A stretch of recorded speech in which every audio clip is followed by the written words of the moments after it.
What if I told you the most dangerous kind of control doesn't come with chains or threats, but with a smile that makes you doubt your own mind? Imagine questioning your memories, your feelings, even your sanity, until you can't tell what's real anymore. That's the hidden world of psychological manipulation, and once you recognize it, everything changes.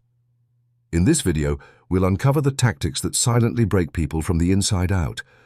So if you've ever felt your reality being twisted, stay with me, and make sure to subscribe, like, and comment your experience, because your voice is the one thing they can't take away.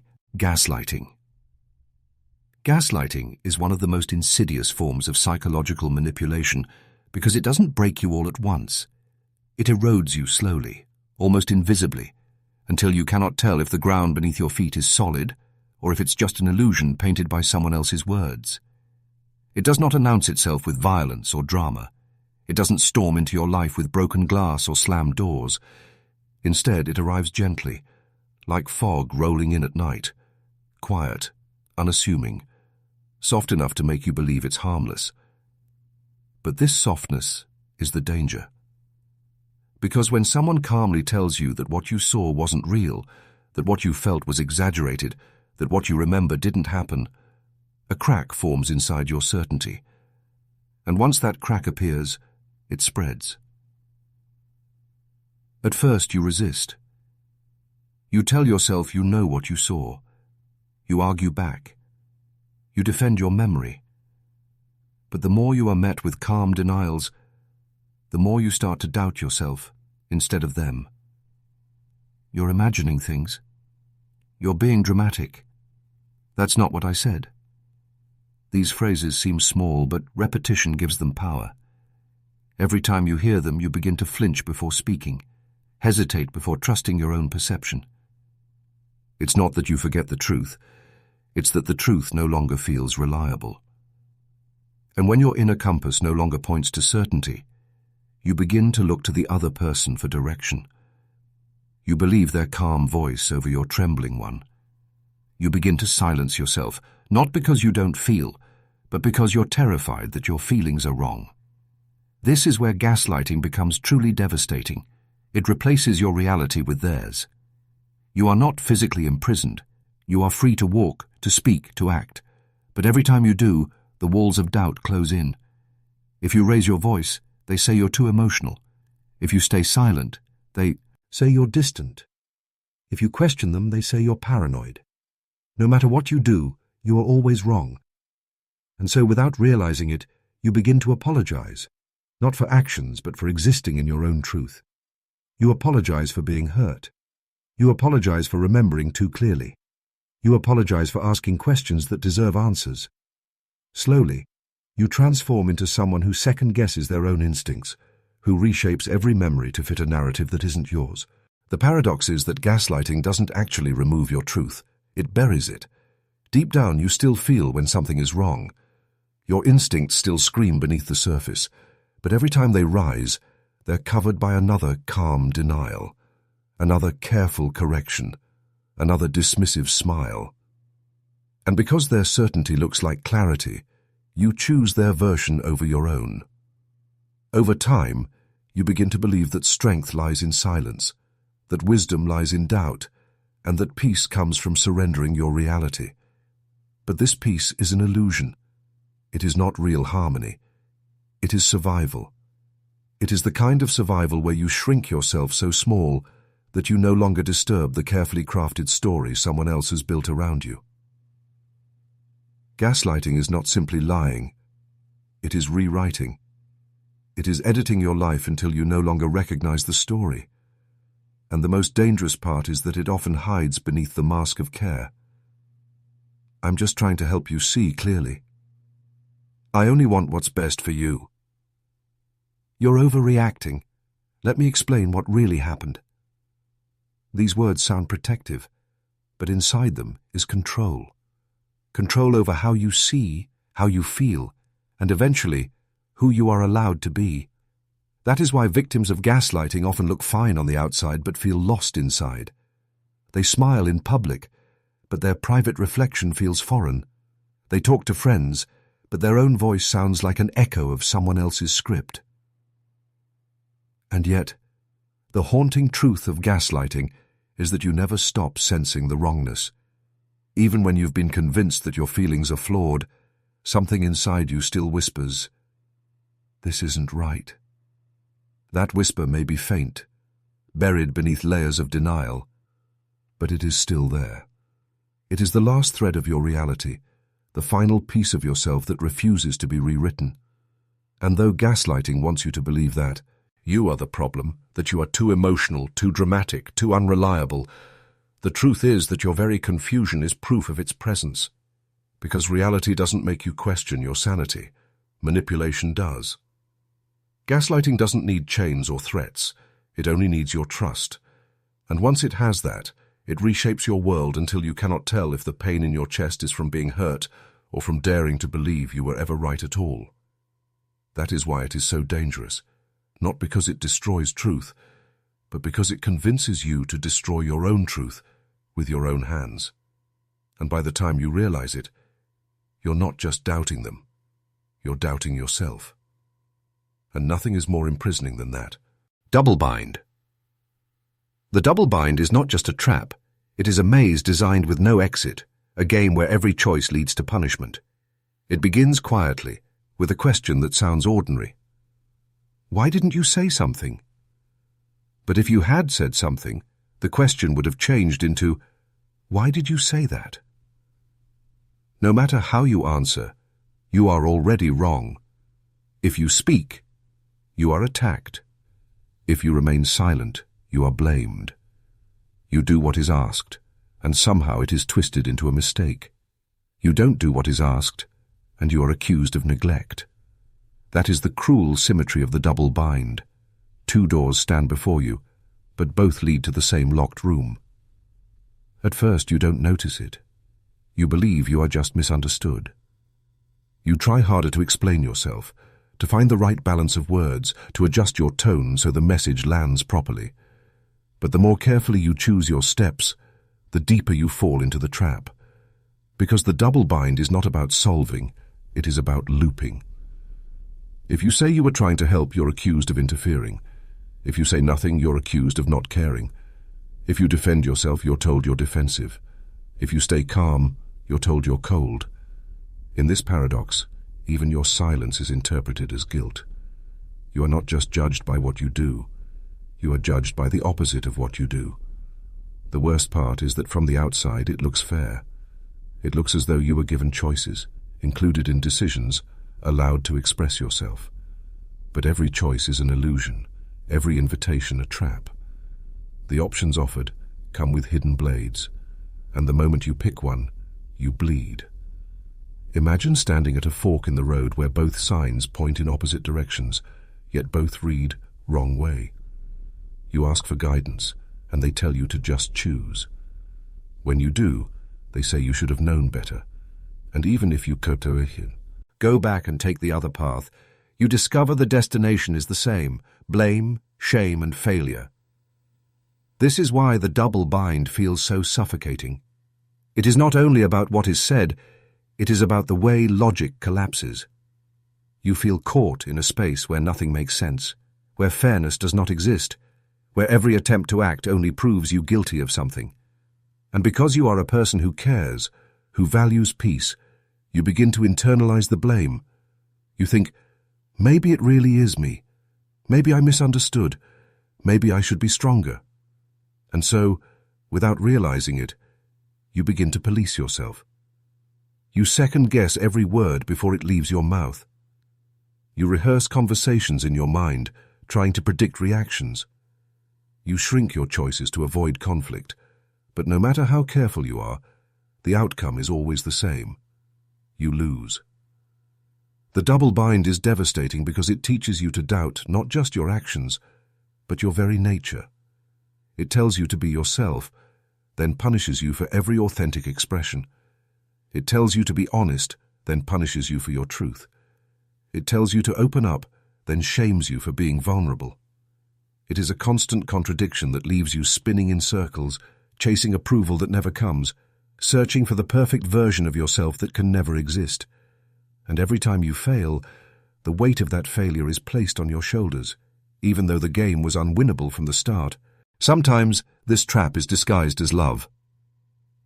I just want what's best for you, they say. But if you follow their advice and fail, you are blamed for not thinking for yourself. If you ignore their advice and succeed, you are told you were only lucky. If you ignore it and fail, you are accused of arrogance.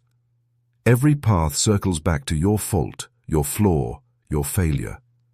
And the paradox deepens because the very person creating the impossible game is the same person who insists they only want to help you. This makes you cling harder, fight harder, try harder, believing that one day, if you can just find the right balance, you will finally escape the loop. But the truth is, there is no right balance. There is no perfect answer. There is no version of yourself that can win because the rules are not meant to be fair. They are meant to keep you off balance.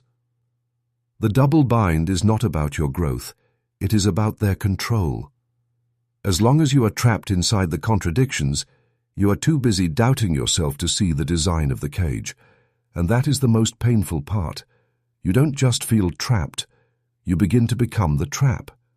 You internalize their voice. You start to argue with yourself before they can. You criticize your own emotions before anyone else does. And slowly their contradictions take root inside your mind until you no longer need them to bind you. You bind yourself. Yet even in this endless maze, there is a way out. The way out is not winning the game. It is refusing to play it. Once you recognize the pattern, once you see that every road leads back to the same place, you realize that the problem was never you.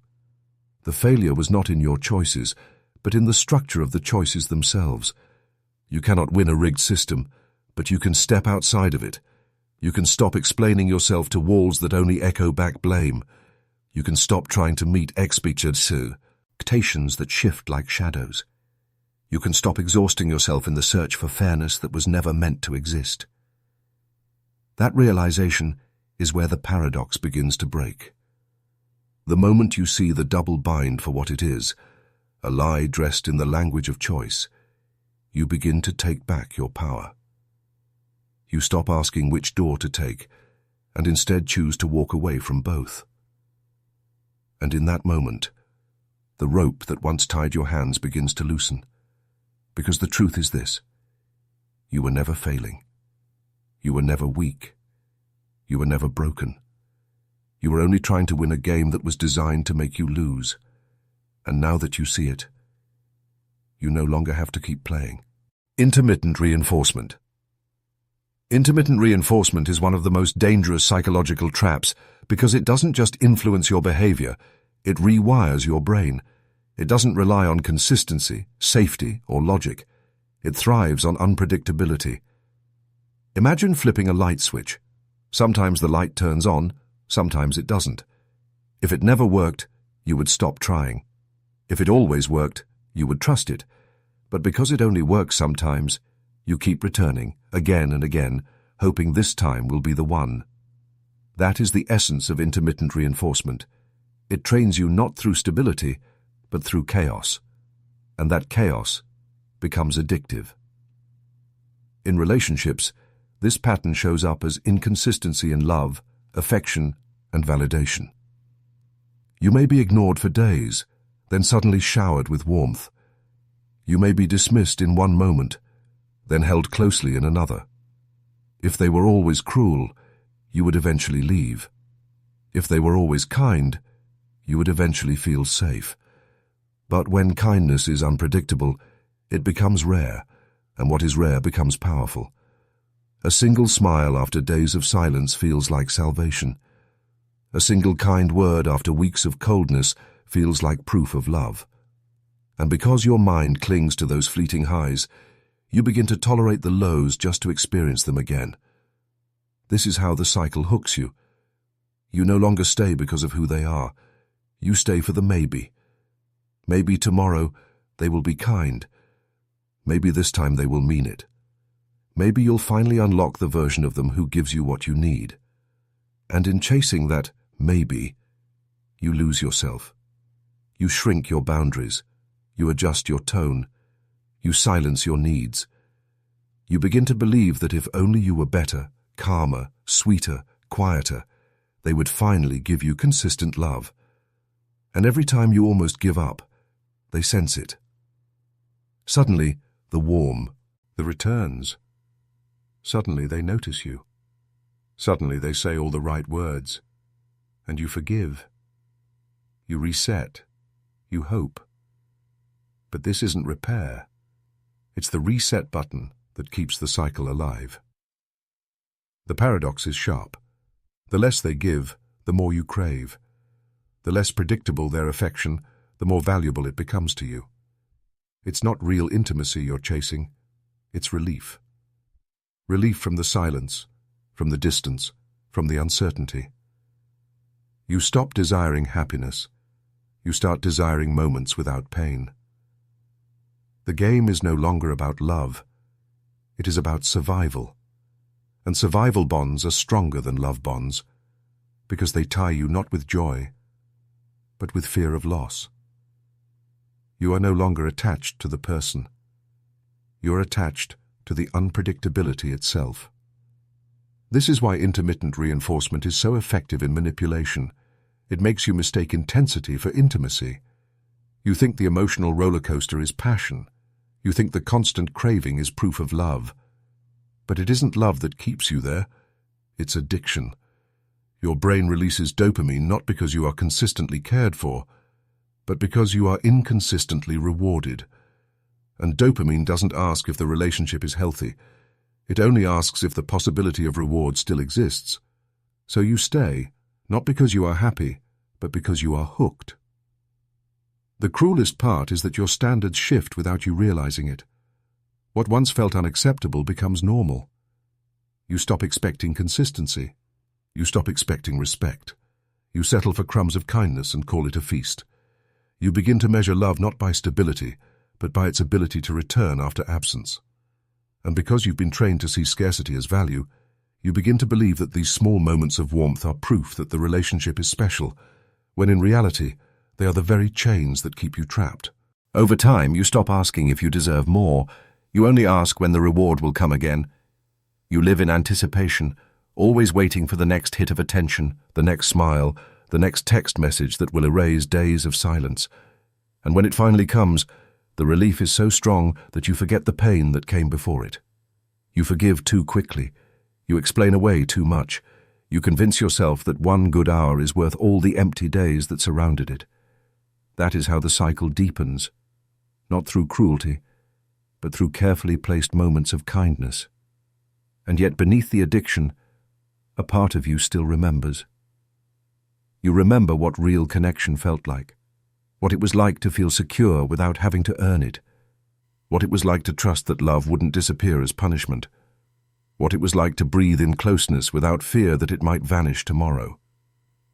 That memory is the seed of your escape. Because the truth is that love should not be a gamble. Attention should not be a prize. Affection should not be unpredictable. Intermittent reinforcement is not proof of passion. It is proof of control. It keeps you hooked, not with love, but with the illusion of love. The hardest step is realizing that the very reward you crave is the prison itself. That the small doses of kindness are not signs of healing, they are bait.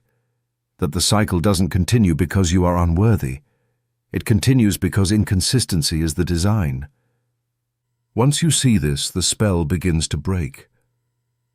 Because real love does not teach you to beg, to wait, to gamble. Real love does not come with silence as punishment and warmth as reward. Real love is steady. Real love is safe. Real love is not about craving. It is about belonging. And until you remember that, intermittent reinforcement will continue to feel like truth, when in reality, it is nothing but the lie that keeps you chasing what you already deserve freely. Silent treatment.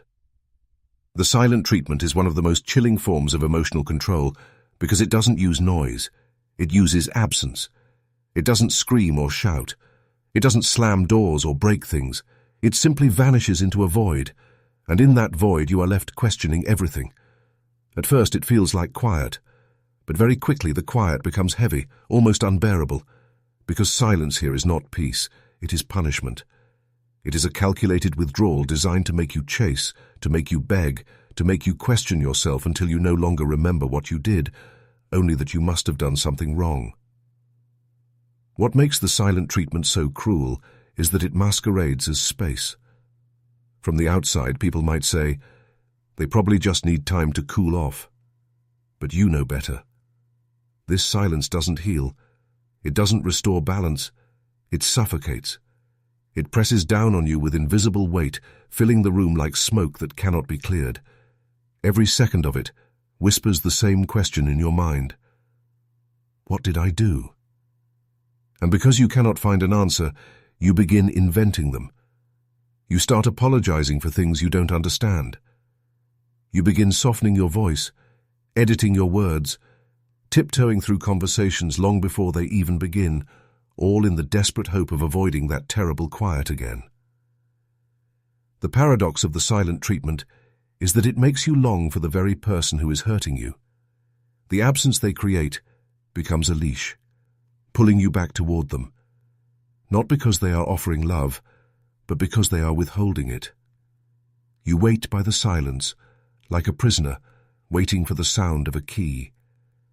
And when that silence finally ends, when they return with laughter, with warmth, with no acknowledgement of what they did, you feel relief so strong that you mistake it for love. But it isn't love. It's the end of punishment. It's not joy you're feeling. It's survival. And slowly this cycle rewires you. You stop seeing silence as distance. You start seeing it as danger. Every time they pull away, it cuts into your sense of worth. You stop believing you deserve steady attention, and you begin to accept that affection must be earned by enduring absence. You start to silence yourself before they do. You keep your emotions hidden. You keep your tone controlled. You police your honesty. Because in your mind, speaking the wrong word could send you back into the void. This is how the silent treatment begins to live inside you, not as their behavior, but as your new way of existing. What makes this tactic so devastating is its invisibility. If someone yells, there is evidence. If someone strikes you, there are marks. But silence leaves nothing you can show, no proof you can point to. If you try to explain it to others, they may shrug and say, maybe you're overreacting. Maybe they just needed space. But you know the difference. Space is chosen by both people. Silence is imposed. Space respects the bond. Silence exploits it. And because there are no visible wounds, you begin to doubt yourself. Maybe they're right. Maybe I am too sensitive. Maybe I shouldn't complain. And just like that, the silence begins to win.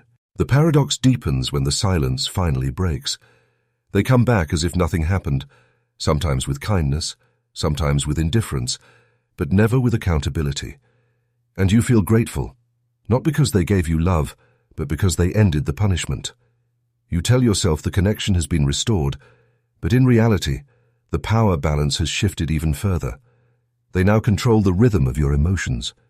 They decide when you feel human again. They decide when you matter. And you, without realizing it, begin to thank them for giving you what should have never been taken away in the first place. Basic acknowledgement. Over time, you adapt. You no longer fight the silence. You learn to chase it, to soothe it, to fill the gaps with apologies and over-explanations. And this chasing convinces you that you are the problem, that if only you were better, calmer, easier, the silence would not return. But the truth is that silence was never about your flaws. It was about their control. They are silent not because you failed, but because silence is a tool, a way to punish without appearing cruel, a way to dominate without raising their voice. Silence here is not absence. It is communication. It says, I control when you exist to me. I control when you feel seen. I control the terms of this relationship. And the most frightening transformation is this. Eventually, you begin to silence yourself.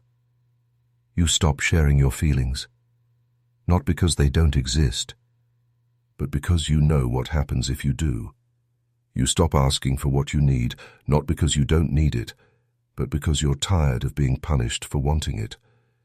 You hold your pain in, bury your voice, and walk on eggshells long before the silence even begins.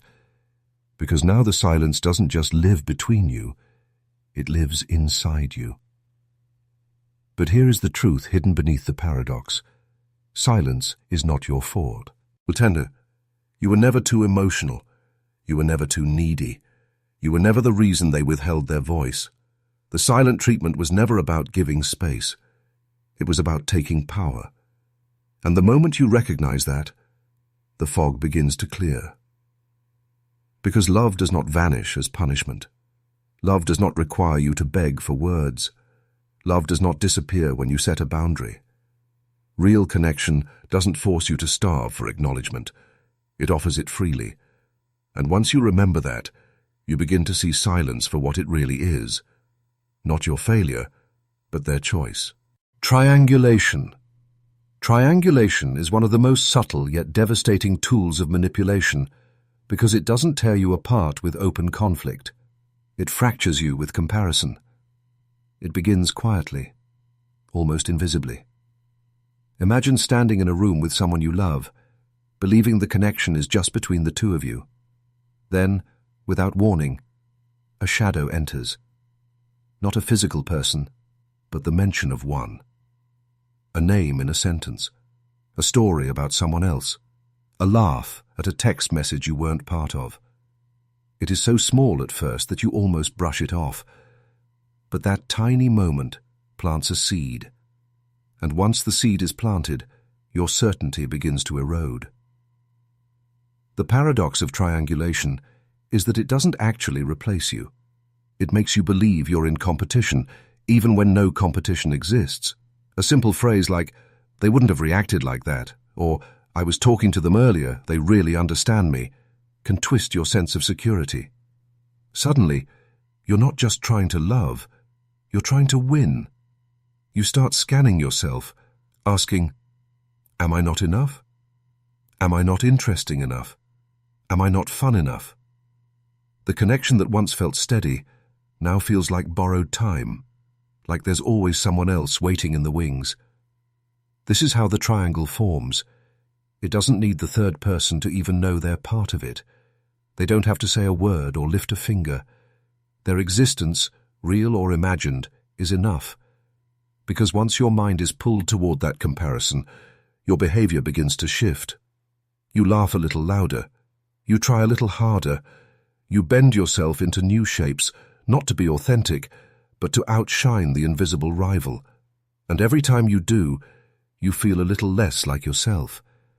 The relationship stops being a partnership. It becomes a performance. And here's where the paradox cuts deeper. The more insecure you become, the more you ask for reassurance. But instead of receiving comfort, you are labeled as jealous, paranoid, or overly dramatic. The manipulator steps back, tilts their head and says, "Why are you acting like this? Why are you so insecure?" Suddenly, you are not only battling comparison, you are battling shame for even feeling it. The very reaction their behavior created becomes the proof that you are flawed. They cause the storm, then stand calmly in the rain, pretending they had nothing to do with it. Triangulation works because it's self-perpetuating. The more anxious you feel, the more you chase. The more you chase, the more they withdraw. And the more they withdraw, the more you cling to every scrap of attention. You start rehearsing your words before speaking, censoring your tone, carefully curating your behavior. Not to be real, but to stay in the race. And the cruelest part is that there may not even be a race. The other person doesn't have to be better, smarter, or closer. They just have to exist in the narrative. Their purpose is not to replace you, it is to destabilize you. The manipulation deepens because triangulation doesn't always come from malice. Sometimes it hides behind subtlety. a sigh when another person's name is mentioned, a casual comparison, a withheld compliment that makes you wonder why you didn't earn it.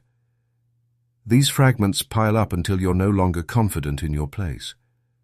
You stop remembering when your laughter was natural, when your voice was free, when your eyes looked at them without scanning for signs of where their attention really was. Now, everything feels conditional. Every moment of closeness feels temporary. You stop feeling loved.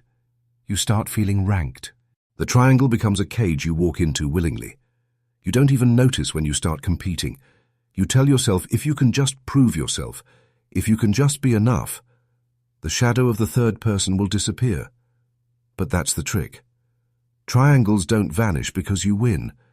They vanish only when the person creating them puts the pen down. As long as they keep drawing the lines, you will always be running in circles. The paradox sharpens further when you realize that triangulation makes you distrust yourself more than them. You begin to criticize your own feelings. You tell yourself, maybe I am overreacting. Maybe I am too sensitive. Maybe I shouldn't care. You start silencing your instincts before they can even speak. And this is the most dangerous transformation, when the manipulator no longer has to tell you that you're insecure, because you are already telling yourself. The triangle has moved from outside of you to inside of you. And yet, beneath the haze of comparison, a quiet truth remains. The very fact that you feel replaced, unsettled, or less than is not a sign of your weakness. It is a sign of the manipulation. Real love does not make you compete. Real connection does not require you to fight for attention. Love that is genuine does not invite rivals into the room, whether through words, silences, or subtle glances. It holds you steady. It reminds you that you are enough, without needing to test your loyalty through jealousy. When you see triangulation for what it is, the illusion begins to dissolve. You realize you were never truly in competition. You realize the other person was never the enemy. The real battle was against the wedge that was placed between you and your own security. And the way out is not by winning, not by fighting harder, not by reshaping yourself into perfection. It is by stepping outside the triangle altogether. Because no matter how hard you fight, the game is designed to keep going until you're too exhausted to stand. The truth is simple. Love does not need triangles. Love does not need comparison.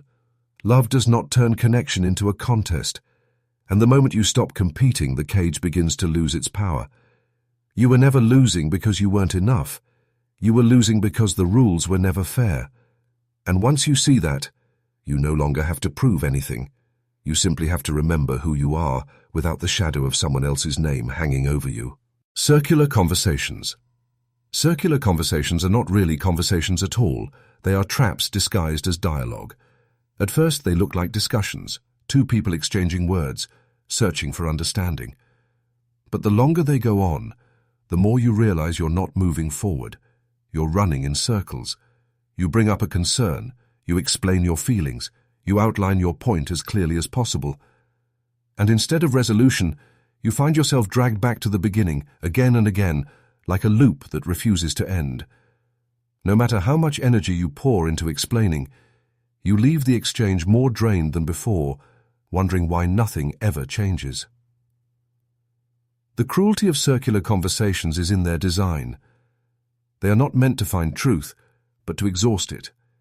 You raise a boundary, and instead of addressing it, the focus shifts. Suddenly the problem isn't what was done, it's how you expressed it. You bring up hurt, and instead of empathy, you're told you're being dramatic. You try to clarify, and they twist your words into something you never said. Before long, you're no longer defending the original point. You're defending your tone, your memory, your sanity. The issue that mattered most gets lost, swallowed by endless detours, until you're left defending yourself rather than your truth. What makes circular conversations so devastating is their illusion of progress. It feels like talking. It feels like engagement. But every circle ends where it began, with you unheard, unseen, and silenced. The more you try to resolve, the more tangled it becomes. And because you care about clarity, you stay in the loop, convinced that if you explain yourself just one more time, if you choose the perfect words, if you remain calm enough, finally they will understand. But they never do, because understanding was never the goal. The goal was to keep you spinning, to tire you into silence, to make you doubt the very reality you were trying to defend. Circular conversations also weaponize time. They stretch endlessly, sometimes lasting hours, sometimes spilling into days, until your exhaustion becomes greater than your conviction. And when you finally give in, when you say, "Fine, forget it," they act as though you've conceded, as though silence means agreement. But the truth is that silence here doesn't mean peace. It means defeat. It means you've learned that no matter what words you use, no matter how clearly you speak, the circle will always pull you back in. And so, little by little, you stop raising concerns. You stop defending your boundaries. You stop trying to explain your feelings at all, because you've learned that every attempt to speak only leads back to the same endless loop. The paradox is cruel. The more you seek resolution, the further you get from it. The more you fight for understanding, the more misunderstood you become. And eventually, the exhaustion convinces you that maybe the problem isn't them, it's you. Maybe you really are too sensitive. Maybe you really do overthink. Maybe you really do talk too much. And in believing this, you begin to censor yourself. You begin to silence your instincts. You begin to hold back your truth before they can twist it. And that's how the circle wins, not by defeating your argument, but by defeating your will to even make one. Circular conversations also carry another hidden weapon: confusion. When words are constantly twisted, when points are endlessly deflected, when blame is spun back on you with flawless precision, you begin to lose track of reality. You walk into the conversation certain of what happened, but you walk out unsure. You came with clarity, but you leave in fog. You start writing down events, saving texts, rehearsing conversations in your head, because you no longer trust your own memory. And when you can no longer trust your memory, you lean on theirs. You give their version of reality more weight than your own. And once you do that, you are no longer speaking. You are only trying to survive the storm of their words. Over time, circular conversations don't just take away your energy, they take away your voice. You begin to believe that silence is safer than speech. You stop trying to make sense of things. You stop searching for accountability. You tell yourself, "What's the point? It's just going to go nowhere." And in that surrender, they win. Because the purpose of circular conversations was never to clarify. It was to exhaust you into silence, to keep control of the narrative, to make sure the truth is never actually settled.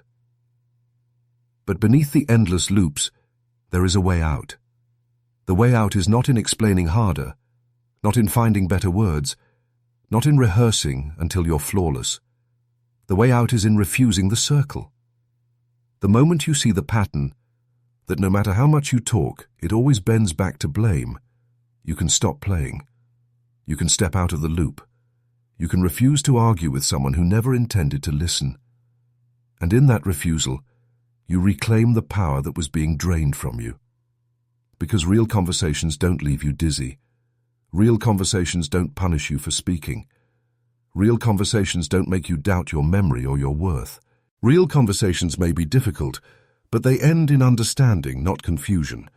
And once you know the difference, you stop mistaking circles for progress. You stop mistaking exhaustion for resolution. And you finally remember that your voice was never the problem. The problem was the circle that was designed to spin you silent. Blame shifting. Blame shifting is one of the most disorienting manipulations because it doesn't just deny responsibility. It hands that responsibility back to you like a weapon. At its core, blame shifting is the art of turning every confrontation, every hurt, every conflict into your fault. No matter how obvious their wrongdoing is, no matter how clear the harm, the moment you bring it up, the focus slides away from their actions and lands squarely on yours. Suddenly, The conversation is no longer about what they did. It's about how you reacted, how you spoke, how you failed. You walked in carrying evidence of their betrayal, but you walk out carrying the guilt of even mentioning it. The cruelty of blame shifting lies in its subtlety. It rarely comes as an outright denial. Instead, it comes in questions that sound logical on the surface, but are designed to twist the spotlight back onto you. You say, "You hurt me when you did this." They reply, "Well, why didn't you say something earlier?" You say, "You lied to me." They reply, "If you trusted me more, I wouldn't have needed to." You say, "You ignored me for days." They reply, "Maybe if you weren't so demanding, I wouldn't have pulled away." And just like that, the wound you came to discuss disappears beneath layers of accusation. You're no longer the person who was harmed. You're the one on trial. Blame shifting is exhausting because it forces you into a defensive position every time. Instead of healing, you're stuck explaining, justifying, and defending yourself. You replay conversations in your head, trying to figure out what you could have said differently to avoid being cornered. You walk into discussions armed with proof, determined to stand firm, but within minutes you're apologizing for things you didn't even do. And the more it happens, the more you begin to wonder if maybe they're right. Maybe it really is you.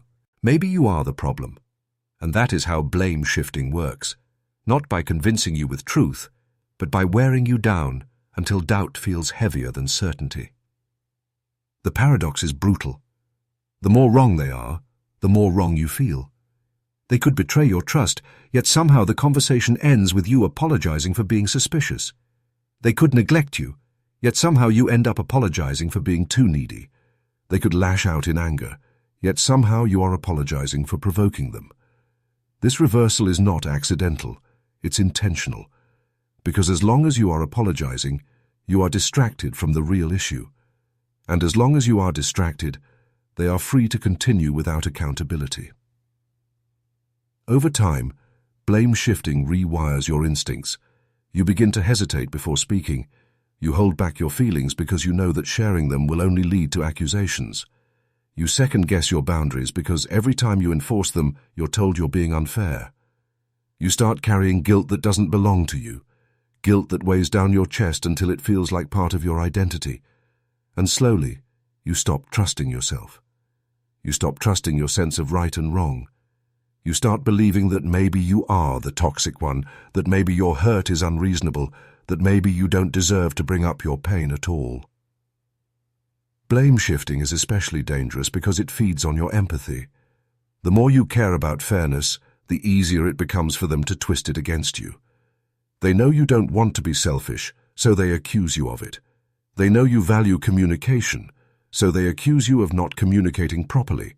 They know you fear being controlling, so they accuse you of trying to control them. They weaponize your goodness, using it to deflect their own wrongs. And because you want to be a good person, you keep quest, ironing yourself, while they walk away untouched. The cruel irony is that blame shifting often leaves you apologizing to the very person who should be apologizing to you. You bend. You compromise. You say, "I'm sorry. Maybe I could have handled it differently." You hope this humility will ease the tension, will finally allow them to take responsibility too. But it never does. Instead, your apology becomes their proof. Proof that you were at fault all along. Proof that the issue was never them. And so the cycle continues, deeper each time. But here is the truth they don't want you to see. Their refusal to take responsibility is not a reflection of your failure. It is a reflection of their fear. Accountability requires courage. Blame shifting is cowardice disguised as argument. They know that if the spotlight stays on their actions, the truth will be undeniable. So they redirect it. They bend it. They aim it at you until you're too blinded by guilt to see the truth anymore. But the truth is still there, steady and unchanging, waiting for you to stop carrying the weight that was never yours. And the way out begins with recognition. When you start to notice the pattern, When you see that every conflict ends with you as the villain, you begin to understand that the problem is not your voice, but their deflection. You are not wrong for raising your pain.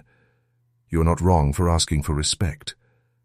You are not wrong for expecting honesty. What is wrong is the game that makes you apologize for even noticing the wound. The moment you see it for what it is, the spell begins to break, because blame shifting only works when you believe it. Once you stop accepting the weight, once you place responsibility back where it belongs, you begin to reclaim your strength. The truth is simple. You were never the cause of every storm. You were never the reason for every fracture. You were never the villain in every story. You were simply someone who loved enough to confront the hurt, and they were someone too afraid to face it. And once you know that, you no longer have to carry the blame that was never yours to bear. Backhanded compliments. Backhanded compliments are one of the most insidious forms of manipulation because they hide cruelty inside the wrapping paper of kindness. On the surface, the words sound flattering, even affectionate. They're delivered with a smile, a laugh, or a casual tone that makes them seem harmless. But underneath the sugar, there's poison. A backhanded compliment isn't really a compliment. It's an insult dressed in disguise, a blade hidden in velvet. And the cruelest part is that it leaves you confused. Are you supposed to feel grateful or insulted? Should you laugh along or should you call it out? The uncertainty is the weapon. A typical compliment makes you feel seen, appreciated, uplifted. A backhanded one does the opposite. It knocks you down while pretending to lift you up. You look great in that dress, way better than usual. You're actually pretty smart for someone your age. I didn't expect you to pull that off, but good for you. These phrases are delivered like gifts, but the real message is buried beneath. You usually don't look good. You usually aren't smart. You usually can't succeed. And instead of celebrating your win, you're left questioning it. The praise feels hollow, the joy feels tainted, and your confidence shrinks just a little bit more. The paradox of backhanded compliments is that they're designed to be unchallengeable. If you call them out, you look overly sensitive. People might say, "Come on, they were just complimenting you." If you stay silent, the insult sinks in. So you're trapped between two bad choices. Swallow the disrespect and pretend it didn't sting, or speak up and risk being labeled as someone who can't take a joke. Either way, you lose. And over time, these subtle jabs accumulate like tiny cuts, leaving you with wounds no one else can see. The danger is not in one comment. It's in the repetition. One backhanded compliment might be brushed off, but when they come again and again, they start shaping the way you see yourself. They create a constant tension in your chest, a silent fear that even praise will be poisoned. You begin to doubt whether any compliment you receive is genuine. You question whether you're being uplifted or subtly mocked. And slowly, you start expecting the sting in every kind word. You prepare yourself for it. You brace yourself for it. Until even genuine compliments from others feel suspicious. This is how backhanded compliments dismantle confidence. They don't outright insult you, because outright insults are easy to reject. Instead, they wrap the insult in just enough sweetness that you're forced to hold it. You don't know whether to say thank you or to walk away, and that hesitation, the moment you question your own response, is where their power lives. Because once you hesitate, you begin to question your judgment. Did they mean it that way? Am I imagining things? Am I being dramatic? And as soon as you start doubting yourself, the manipulation has already succeeded. Backhanded compliments are also powerful because they allow the manipulator to maintain plausible deniability. If you confront them, they tilt their head, act shocked, and say, "Wow, you can't even take a compliment." Or worse, they accuse you of twisting their words. Suddenly the focus shifts away from what they said and onto your reaction. Instead of them being responsible for a disguised insult, you are now responsible for ruining the moment. Once again, you are pushed into a defensive position, apologizing for your feelings while they walk away looking innocent. The more it happens, the more you shrink.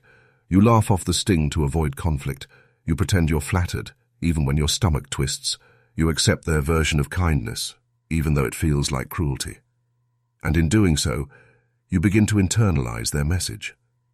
You start to believe that your achievements are surprising, that your intelligence is unusual, that your worth is conditional.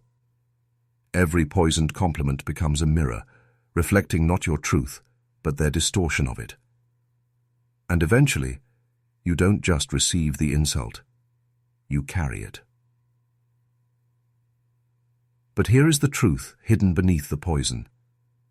A genuine compliment never makes you feel smaller. A genuine compliment never leaves you confused. A genuine compliment never stings. Real praise lifts, it doesn't cut. Real admiration celebrates, it doesn't undermine. If the words in your ears feel like both sugar and salt, if the compliment leaves you heavier instead of lighter, it was never a compliment at all. It was control. The way out begins with recognition. When you start to see the pattern, when you notice that every praise comes with a hook, you begin to understand that the problem was never your sensitivity. The problem was their subtle cruelty. And the moment you stop questioning your reaction, the moment you trust the sting in your gut, the illusion begins to shatter. Because manipulation thrives in doubt, but it cannot survive clarity. You do not have to accept poisoned praise. You do not have to smile at words that cut. You do not have to carry backhanded kindness as though it were real. You deserve compliments that make you stand taller, not ones that make you fold in on yourself. And once you remember that, backhanded compliments lose their power. They no longer confuse you. They no longer silence you. They no longer stick to your skin. They slide off, empty and meaningless, because you know the truth. This real love does not disguise insults as gifts. Real love doesn't make you wonder if you should feel grateful or wounded. Real love speaks clearly, without poison, without hooks, without hidden blades. Changing the narrative. Changing the narrative is one of the most slippery forms of manipulation, because it doesn't erase the past, it rewrites it. It doesn't deny that something happened. Instead, it reshapes the story until you begin to question your own role in it. One day you are confident in your memory, your experience, your truth. The next day, that truth is twisted, rephrased, and presented back to you in a way that makes you doubt whether you ever understood it in the first place. This tactic doesn't just distort facts, it distorts your very sense of reality.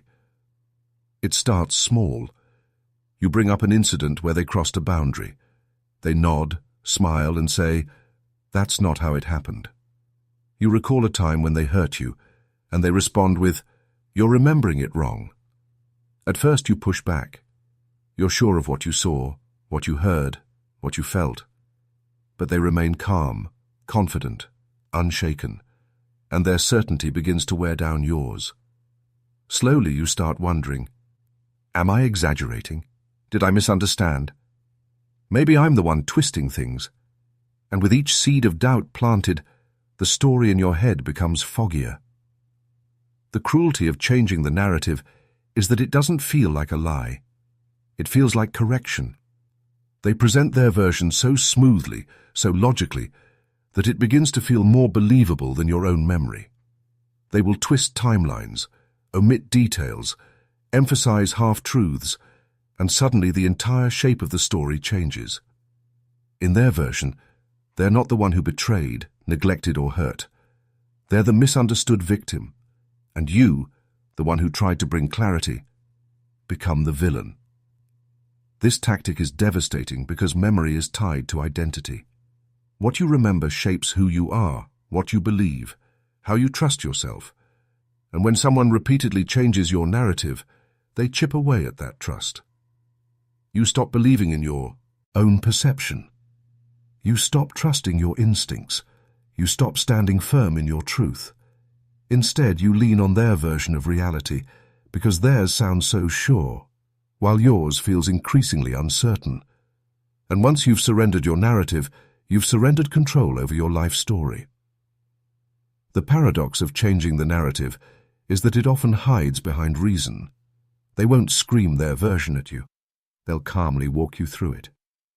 No, that's not what I meant. You're twisting my words. You left out the part where you overreacted. Their words are delivered like clarity, like wisdom, like fairness. But in reality, it's erasure. It's a quiet reshaping of events that always lands in their favor. No matter the situation, no matter the conflict, the rewritten story always protects them and diminishes you. And the longer this continues, the more you begin to adapt. You start questioning your memory before they even do. You second-guess yourself in real time. You tell yourself, maybe I shouldn't bring this up. Maybe I got it wrong. You silence your own voice before it's ever spoken. And soon, you're no longer arguing with them. You're arguing with yourself. They don't even need to change the narrative anymore because you're already rewriting it in their favor in your own mind. Changing the narrative is also powerful because it doesn't just erase accountability, it erases your pain. When they rewrite the story, they don't just shift the facts, they shift the meaning of what you felt. If they hurt you, suddenly you're told you hurt them. If they ignored you, suddenly you're told you were too demanding. If they broke trust, suddenly you're told you misunderstood. And when your pain is invalidated enough times, you start to believe it's illegitimate. You stop trusting your emotions. You stop honoring your wounds. You stop believing you deserve to be heard at it all. But here is the truth they don't want you to see. Your memory is not flawed simply because it doesn't align with their convenience. Your pain is not invalid simply because they refuse to acknowledge it. Your truth is not erased simply because they tell a louder, smoother story. The act of changing the narrative is not about clarity. It's about control. It's not about fairness. It's about avoidance. It's not about perspective. It's about power. The most dangerous transformation is this: when you begin to retell their version of events to yourself and others. When you find yourself saying, maybe I did overreact. Maybe it wasn't as bad as I thought. Maybe I'm remembering it wrong. That's when you know their manipulation has taken root. Because the goal was never to convince you just once. The goal was to make you carry their version as your own, to silence your truth so thoroughly that you begin silencing yourself. But the moment you recognize the pattern, the illusion begins to crack. You realize that a true partner doesn't need to rewrite your memories to protect themselves. A real friend, a real loved one, doesn't need to bend the past to escape accountability. Real connection allows for truth, even when that truth is messy, even when it hurts. Because love doesn't fear reality. Love doesn't erase it. Love sits in it, owns it, and works through it. When you see this clearly, you reclaim your story. You remember that your memory is valid, your pain is real, your truth is yours to hold. And no amount of revision can take away the lived experience you carry in your bones. The past cannot be rewritten, not truly. It can only be denied. And the moment you stop letting someone else write your script, you begin to live in the power of your own narrative again. Identity dismantling. Identity dismantling is one of the most destructive forms of psychological manipulation because it doesn't just attack what you do, it attacks who you are. It isn't about a single insult or a single criticism. It's about slowly, deliberately chipping away at your sense of self until the reflection in the mirror no longer feels like you. It's the kind of manipulation that doesn't happen overnight. It happens drop by drop, piece by piece, until your confidence, your values, your personality, and even your very sense of worth feel foreign to you. It begins subtly, often disguised as guidance or concern. They might laugh at the way you dress, telling you it's just a joke. They might roll their eyes at your passions, saying you're being childish. They might criticize your voice, your habits, your choices, always framed as if they're helping you improve. At first you brush it off. You think, they're just teasing. They don't mean harm. But repetition turns teasing into truth. The more you hear it, the more you begin to question yourself. Soon, what once felt natural to you, your style, your humor, your dreams, starts to feel wrong. And once that seed of doubt is planted, it grows roots. The cruelty of identity dismantling is that it doesn't just tell you that you made a mistake. It tells you that you are the mistake. It targets the foundation of your being. If you're outspoken, they'll say you're too loud. If you're quiet, they'll say you're weak. If you're ambitious, they'll say you're selfish. If you're caring, they'll say you're naive. No matter what you are, the message is clear. Who you are is not enough, and who you are should change. Slowly you begin to contort yourself to fit the mold they create. And with every change, a piece of your true self fades. Over time, this dismantling becomes internalized. You no longer need them to criticize. You start criticizing yourself. You hear their voice in your head when you get dressed, when you speak, when you chase a goal. You second-guess every decision because you're terrified of being wrong again. You don't just lose confidence, you lose identity.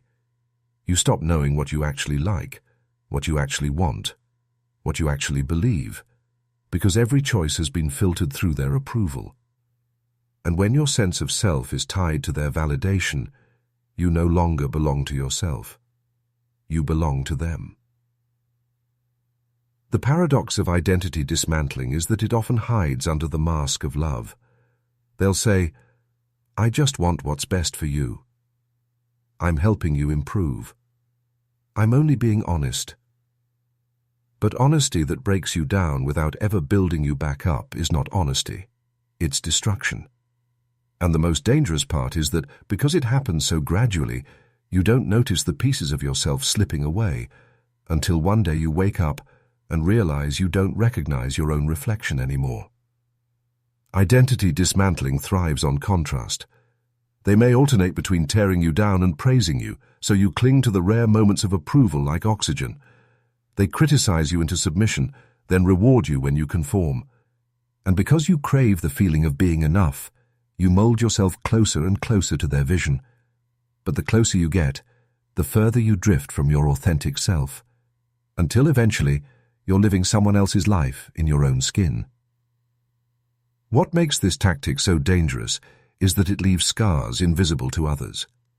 To the outside world you might look fine. You might still smile, still function, still appear strong. But inside, you're hollow. You're filled with questions that never stop echoing. Who am I without their voice? What do I actually want? Am I allowed to exist as myself? The dismantling is not of your body, but of your soul. And Rebbe, wielding that takes courage, because it means facing the grief of all the pieces of yourself you were forced to bury. But here is the truth that shatters the illusion. Your identity is not theirs to dismantle. Your worth is not theirs to measure. Your authenticity is not a flaw that needs correction. The parts of yourself they mocked were not weaknesses. They were fingerprints, unique marks of your individuality. What they tried to strip from you was never broken. It was powerful. They sought to dismantle it because it was yours, and because it gave you a freedom they could not control. The way back begins with reclaiming the pieces they told you to abandon. It means rediscovering what you love, what excites you, what feels true. It means allowing yourself to dress, speak, dream, and act in ways that feel natural, even if their voice still lingers in your mind. It means reminding yourself that every time you silence your authenticity, you feed their narrative. And every time you choose your truth, no matter how small the act, you reclaim your identity. Identity dismantling leaves you feeling like you are too broken to rebuild. But the reality is that you are not broken. You were only buried. Your identity is still there, waiting beneath the layers of shame and criticism, waiting to breathe again. And the moment you begin to trust yourself, to honor your instincts, to live without apology, you start to rise. Piece by piece, you return. And when you return, you realize the cruelest truth of all. They never truly destroyed you. They only distracted you from remembering who you already were. Moving the goalposts. Moving the goalposts is one of the most exhausting forms of manipulation because it sets you up for a race you can never win. At first, it looks like encouragement. The standard they set for you seems reasonable, achievable, within reach. You put in the effort, you meet the expectation, you finally breathe a sigh of relief, only for them to tell you that it wasn't enough. The target shifts. The bar rises. The finish line moves farther down the track, and no matter how much progress you make, no matter how much you give, it is never sufficient. This tactic doesn't just undermine your efforts, it slowly destroys your sense of accomplishment. Imagine running toward a finish line, sprinting with everything you have, only to watch someone drag the line 10 steps farther just as you're about to cross it. The first time you laugh it off. The second time you grit your teeth and push harder. But after the 10th, the 20th, the 50th time, you no longer feel like laughing or fighting. You start to wonder if you'll ever be enough. You start to wonder if the problem isn't the shifting line, but you. The cruelty of moving the goalposts lies in its subtlety. They don't say, "You failed." They say, "That's good, but..." followed by another condition, another demand, another milestone you must hit before you're allowed to feel worthy. "I'll forgive you if you do this." You do it. Then it becomes, "Well, if you really cared, you'd do more." "I'll trust you when you prove yourself." You prove yourself. Then it becomes, "You should have done it sooner." Each condition erases the last accomplishment, leaving you forever chasing validation that never comes. Over time, this creates a dangerous cycle.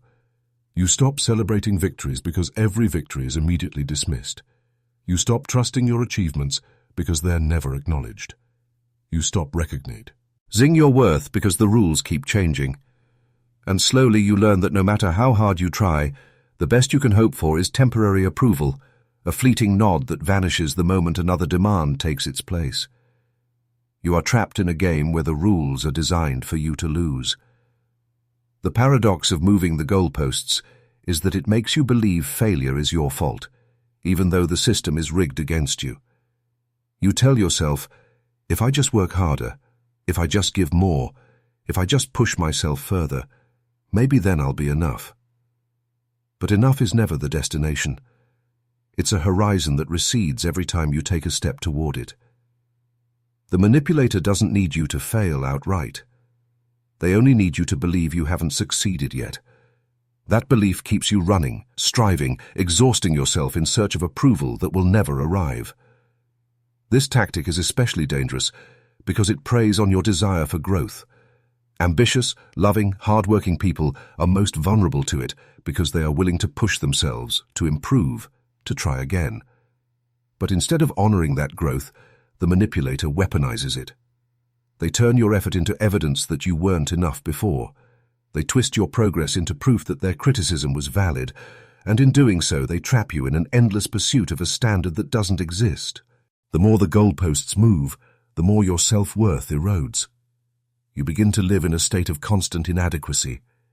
Even when others praise you, it doesn't sink in, because you've been trained to believe nothing is ever truly complete, nothing is ever truly good enough. You hesitate before celebrating. You doubt yourself before speaking. You brace for criticism before even trying. You start measuring your worth not by who you are, but by how close you are to a line that will always keep moving. But here is the truth. The problem is not you. The problem is not your effort, your ability, or your worth. The problem is the shifting rules, the endless demands, the impossible standards placed in front of you. A person who truly values you does not move the goalposts to keep you insecure. They celebrate when you succeed. They acknowledge your effort. They recognize your worth without requiring you to chase it endlessly. Love, real love, doesn't keep changing the finish line. It meets you at the line and cheers when you cross it. The way out begins with recognizing the pattern. The moment you see that the goalposts are designed to move, you stop blaming yourself for never reaching them. You realize the endless race was never about growth, it was about control. And once you stop running, once you stop measuring yourself by their impossible standards, the power of the game collapses. You no longer need their approval to feel complete. You no longer chase a finish line that doesn't exist. Instead, you begin setting your own goals, your own standards, your own measures of success. And when you do, you discover a deeper truth. You were already enough. You always were. The shifting finish lines, the raised bars, the moving goalposts, they were never proof of your inadequacy. They were proof of someone else's refusal to let you feel whole. And once you see that, you no longer have to play by their game. You can finally step off the field, catch your breath, and reclaim the joy of knowing that your worth was never meant to be conditional. Fake confessions. Fake confessions are one of the most deceptive manipulation tactics because they masquerade as honesty while secretly serving as control. On the surface, a confession looks like vulnerability. It looks like accountability, an admission of fault, an opening of the heart. And because most of us value truth, a confession feels like progress. It feels like the first step toward healing. But when the confession is fake, it is not about healing at all. It is about deflecting, distracting, and pulling you back into a web of control under the illusion of openness. A fake confession usually comes at a breaking point. Maybe you've confronted them about a lie, a betrayal, or a pattern of harm. The tension is high, you're ready to walk away, you've drawn your boundary. And then suddenly they soften. They lower their voice. They say, "You're right. I haven't been honest. I need to tell you something." In that moment, you breathe differently. Your guard lowers. You think, "Finally, they're telling me the truth." But instead of real honesty, what follows is a carefully constructed half-truth, a diluted version of events designed to keep you tethered. The cruelty of fake confessions is that they appear to validate you while still protecting them. They admit just enough to appear sincere, but never the whole truth. If they've been lying, they'll admit to a small lie, but not the full betrayal. If they've been unfaithful, they'll confess to harmless flirting, but not the deeper infidelity. If they've been hiding something, they'll reveal a fragment, a carefully chosen detail, while leaving the real damage concealed. And because you hear words that sound like accountability, you second-guess your instincts. You tell yourself, maybe this really is all there is. Maybe they're finally being honest, but your gut still twists because something doesn't add up. The paradox is cruel. Their confession feels like closure, but it's really another opening to the cycle. Because once they've confessed, even partially, they shift the spotlight. Suddenly the focus is no longer on what they did. It's on your reaction. "See, I admitted it. I was honest. Why are you still upset? Why can't you let it go now?"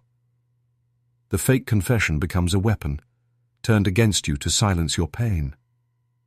If you keep pressing, they accuse you of being unforgiving, of holding grudges, of punishing them despite their honesty. What began as a moment of supposed truth becomes another tool of blame. Fake confessions also exploit your empathy.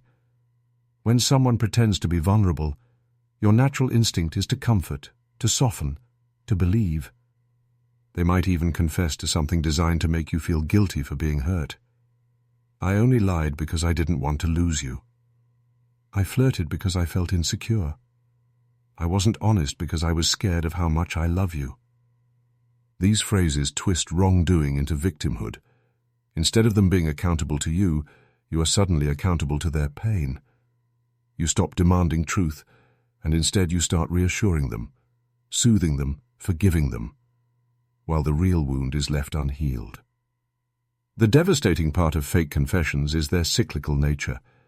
They give you just enough hope to stay. Every time you think you're ready to walk away, another confession pulls you back in. It creates the illusion that progress is happening, that honesty is building, that change is possible. But instead of real change, all that's happening is a reset of the cycle.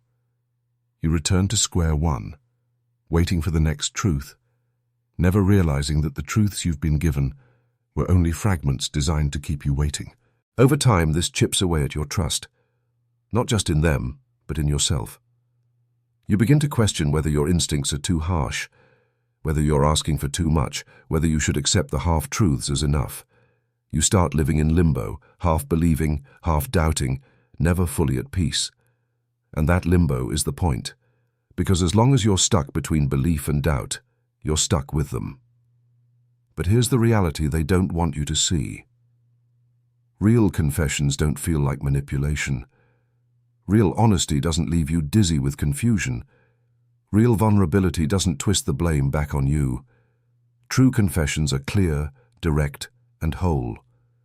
They may be painful, but they come with accountability. They come with action. They come with change. A fake confession, on the other hand, is designed to buy time, to disarm your anger, and to reset the cycle of control. The way out begins with trusting the unease in your gut. If a confession feels incomplete, if the pieces don't align, if the story still leaves you unsettled, that's because the truth is still being withheld. You are not imagining it. You are not overreacting. You are sensing the gap between what they say and what you know. And that gap is where the manipulation lives. Fake confessions try to convince you that partial truth is enough, but it is not. You deserve the whole truth, not just fragments. You deserve accountability, not excuses. You deserve vulnerability, not performance. And once you stop accepting half answers as resolution, fake confessions lose their power. They can no longer tether you with illusions of honesty. Because you've remembered a truth stronger than their words. Real love doesn't confess to control. It confesses to heal. Projection. Projection is one of the most twisted psychological tactics because it doesn't just deflect responsibility. It hands you the very weight of their sins and convinces you it's yours to carry. Instead of acknowledging their flaws, their anger, their dishonesty, or their insecurities, they cast those shadows onto you. Suddenly, what they are guilty of becomes what you are accused of. And because the accusation is delivered with certainty, sometimes even with rage, you find yourself scrambling to defend against charges that were never yours in the first place. At its core, projection is the act of making you the mirror of their hidden truths. If they are unfaithful, they accuse you of disloyalty. If they are lying, they accuse you of dishonesty. If they are manipulative, they call you controlling. If they are insecure, they say you're too demanding. The accusations arrive with such conviction that you begin to question yourself. You walk into the conversation certain of your integrity, but you walk out scanning your own behaviors for flaws, wondering if maybe, somehow, they're right. The cruelty of projection lies in its reversal of reality. Instead of confronting their behavior, you're left defending yourself from illusions. You spend hours explaining, clarifying, pleading, proving that you're not what they accuse you of being.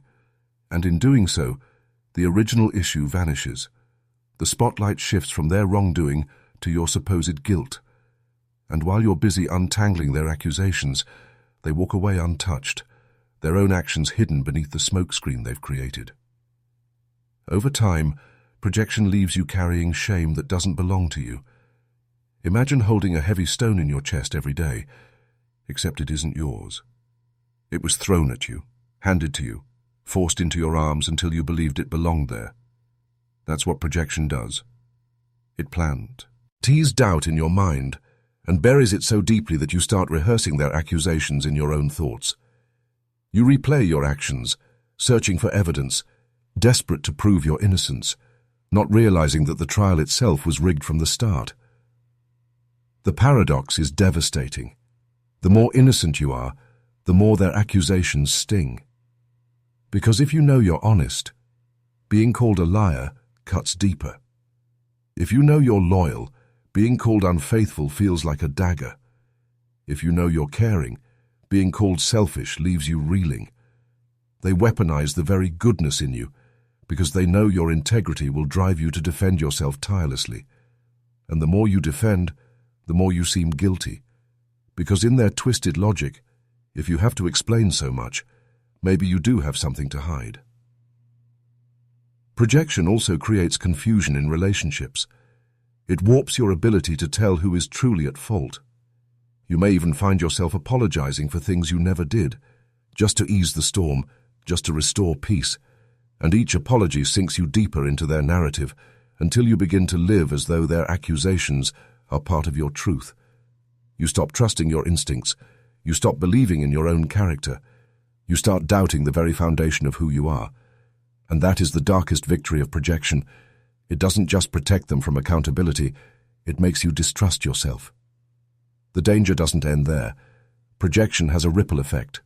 When they accuse you long enough, you begin to internalize those accusations. You start policing your behavior, avoiding even the appearance of the thing you were wrongly accused of. If they called you jealous, you start hiding your natural emotions, terrified of confirming the label. If they called you dishonest, you over-explain everything, desperate to prove your transparency. In trying so hard not to be what they accused you of, you contort yourself into someone unrecognizable. And all the while, the real liar, the real betrayer, the real manipulator remains free of scrutiny. But here is the truth they don't want you to see. Projection is not about you. It is a confession in disguise. Their accusations are mirrors of themselves. Every time they call you controlling, they are revealing their own grip on you. Every time they call you unfaithful, they are revealing their own wandering loyalties. Every time they call you a liar, they are confessing to their own dishonesty. Their words are not reflections of you.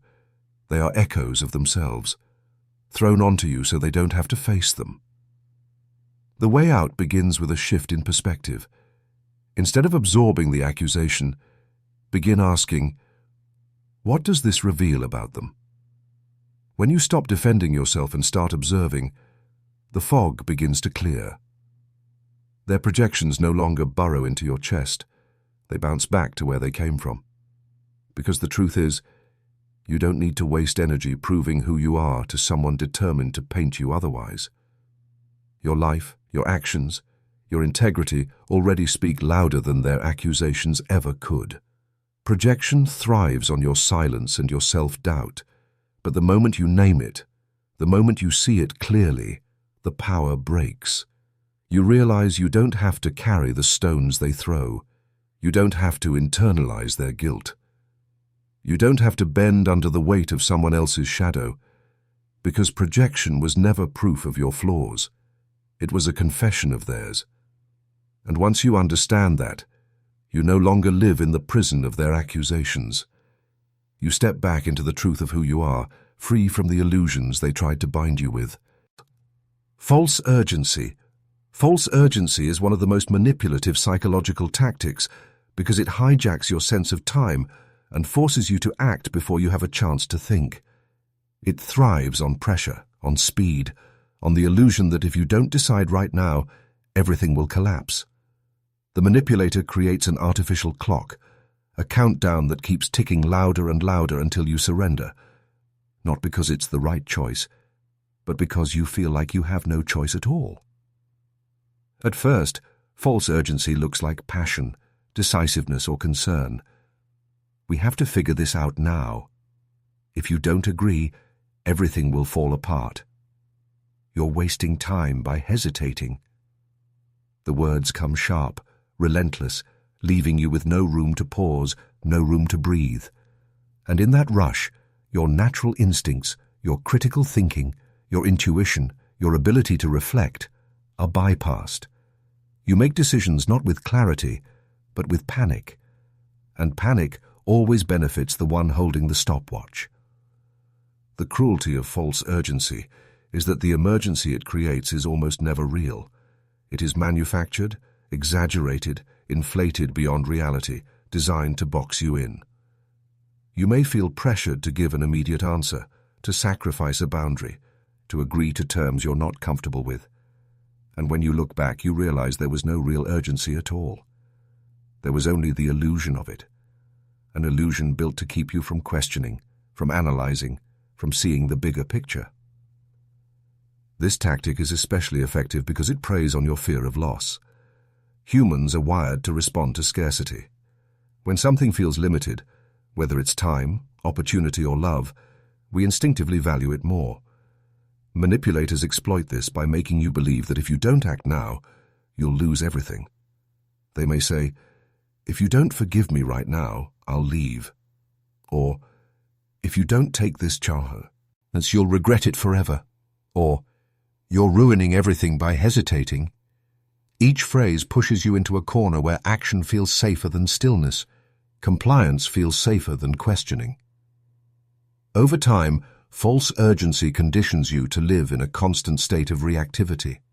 Instead of approaching decisions with calm reflection, you start anticipating pressure. You begin bracing yourself for the next urgent demand, the next moment you'll be told to drop everything and respond. You live in survival mode, always reacting, never resting, never trusting that it's okay to pause. And in that chaos, you lose connection with yourself, because reflection requires silence, and urgency never allows silence. The paradox of false urgency is that it masquerades as necessity, but its true purpose is control. If you had time to think, you might recognize the manipulation. If you had time to breathe, you might recognize your worth. If you had time to reflect, you might see that their demands are unreasonable. So they deny you that time. They collapse your options into one narrow path, convincing you that delay equals disaster. And by the time you realize the disaster was manufactured, you've already surrendered your choice.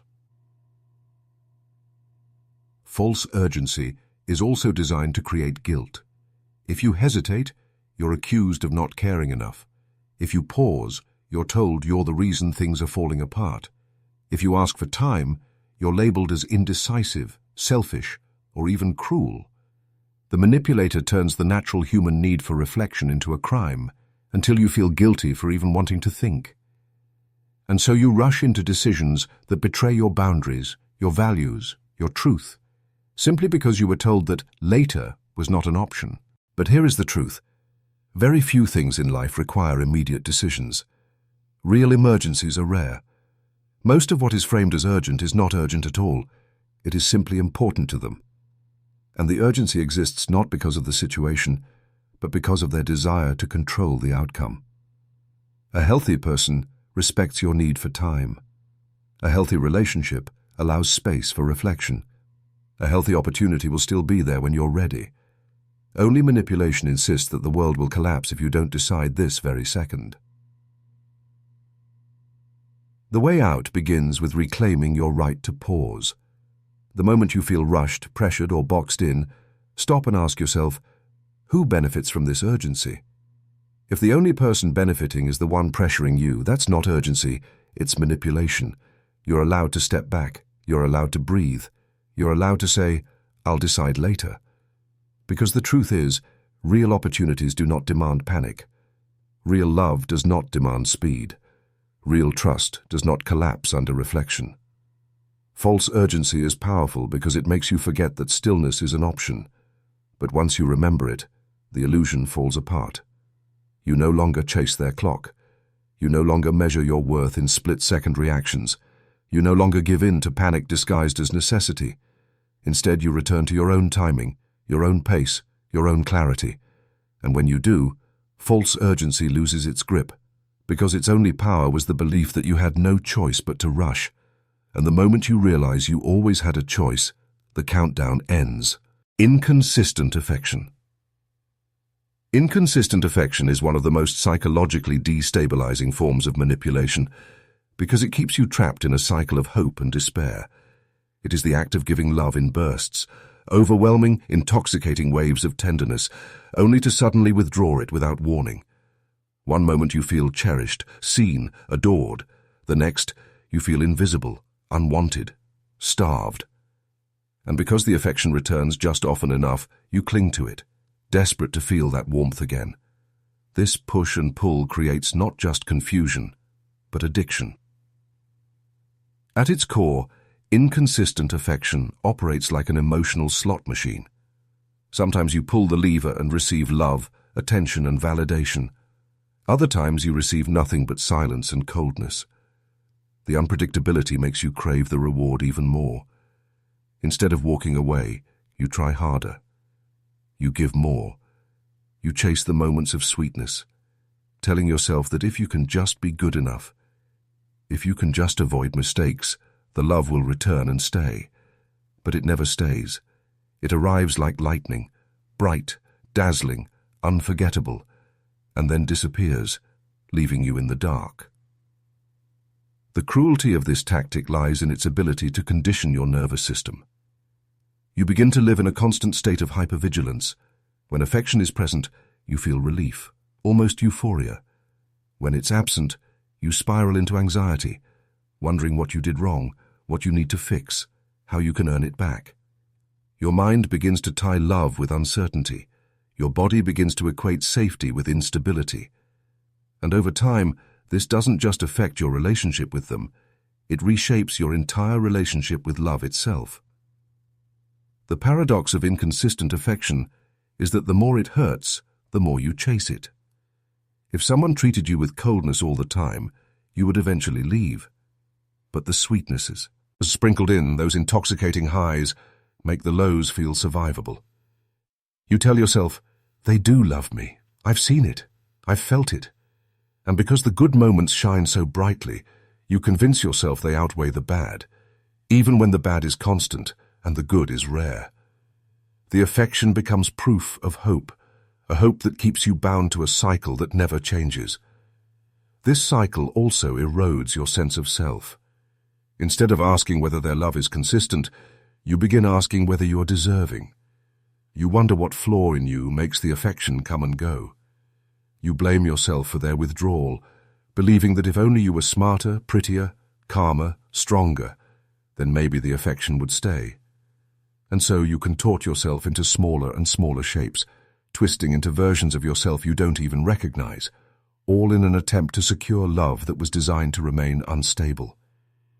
The manipulation deepens when they use affection as both punishment and reward. After conflict, they may withhold love until you apologize, even if you were the one harmed. After you submit to their demands, affection floods back in as though nothing happened. The message becomes clear. Love is conditional. Love is earned only through obedience. And the more you accept that message, the more control they gain. Because now your entire sense of worth is tied to their unpredictable affection. Over time, this instability breeds dependency. You stop trusting your ability to walk away, because the fear of losing those fleeting highs feels unbearable. You live on scraps of affection, telling yourself it's enough, because the alternative, complete coldness, terrifies you. You begin to mistake intensity for intimacy, chaos for passion, inconsistency for depth, and in doing so, you lose sight of what love is supposed to feel like: steady, safe, nurturing, and real. But here is the truth they don't want you to see. Real love does not vanish without reason. Real love does not make you question your worth. Real love is not a reward you must earn or a punishment you must endure. Real love does not keep you starving so that the smallest crumb feels like a feast. The inconsistency was never proof of their depth. It was proof of their control. And the affection they gave you wasn't a gift. It was bait. The way out begins with clarity. You must remind yourself that stability is not boring. It is healing. That consistency is not weakness. It is strength. That love that arrives daily, quietly, gently, is more valuable than love that arrives in violent waves. The highs of inconsistent affection feel addictive, but they are not love. They are manipulation disguised as romance, and once you see that, the spell begins to break. Reclaiming yourself means breaking free from the emotional roller coaster. It means stepping off the ride, even when your body still craves the rush. It means teaching yourself that love is not supposed to feel like fear, that safety is not the absence of passion, It is the foundation of it, that you do not have to beg, prove, or chase to be worthy of affection. And when you remember that, inconsistent affection loses its grip. You stop craving their unpredictable love because you realize something deeper. Your worth has always been constant. It was never tied to their presence. It was never tied to their whims. It was always yours to carry, steady and unshakable, no matter who stays or who leaves. Semantic games. Semantic games are one of the most frustrating and disorienting manipulation tactics because they trap you in endless debates over words instead of addressing the reality of actions. Rather than engaging with the truth of what happened, the manipulator twists the language, the definitions, the phrasing, turning every conversation into a battlefield where meaning itself becomes unstable. They hide behind technicalities, exaggerations, and clever wordplay, making you question not just the argument at hand, but your ability to communicate at all. At first, it looks like harmless disagreement. You call them out for lying, and they snap back, "It wasn't a lie, it was just an omission." You say they shouted at you, and they smirk. "I wasn't shouting. That was just raising my voice." You tell them they broke a promise, and they respond, "Well, technically I didn't promise. I said I'd try." Each exchange chips away at your confidence, because you're not arguing about the action anymore. You're arguing about vocabulary, and while you're busy untangling words, the truth of their behavior slips through, untouched. The cruelty of semantic games is that they erode the very foundation of communication, trust in words. Instead of language being a tool for connection, it becomes a weapon for confusion. You walk away from conversations feeling dizzy, wondering if maybe you are overreacting, if maybe you did misuse a word, if maybe your perspective doesn't hold weight.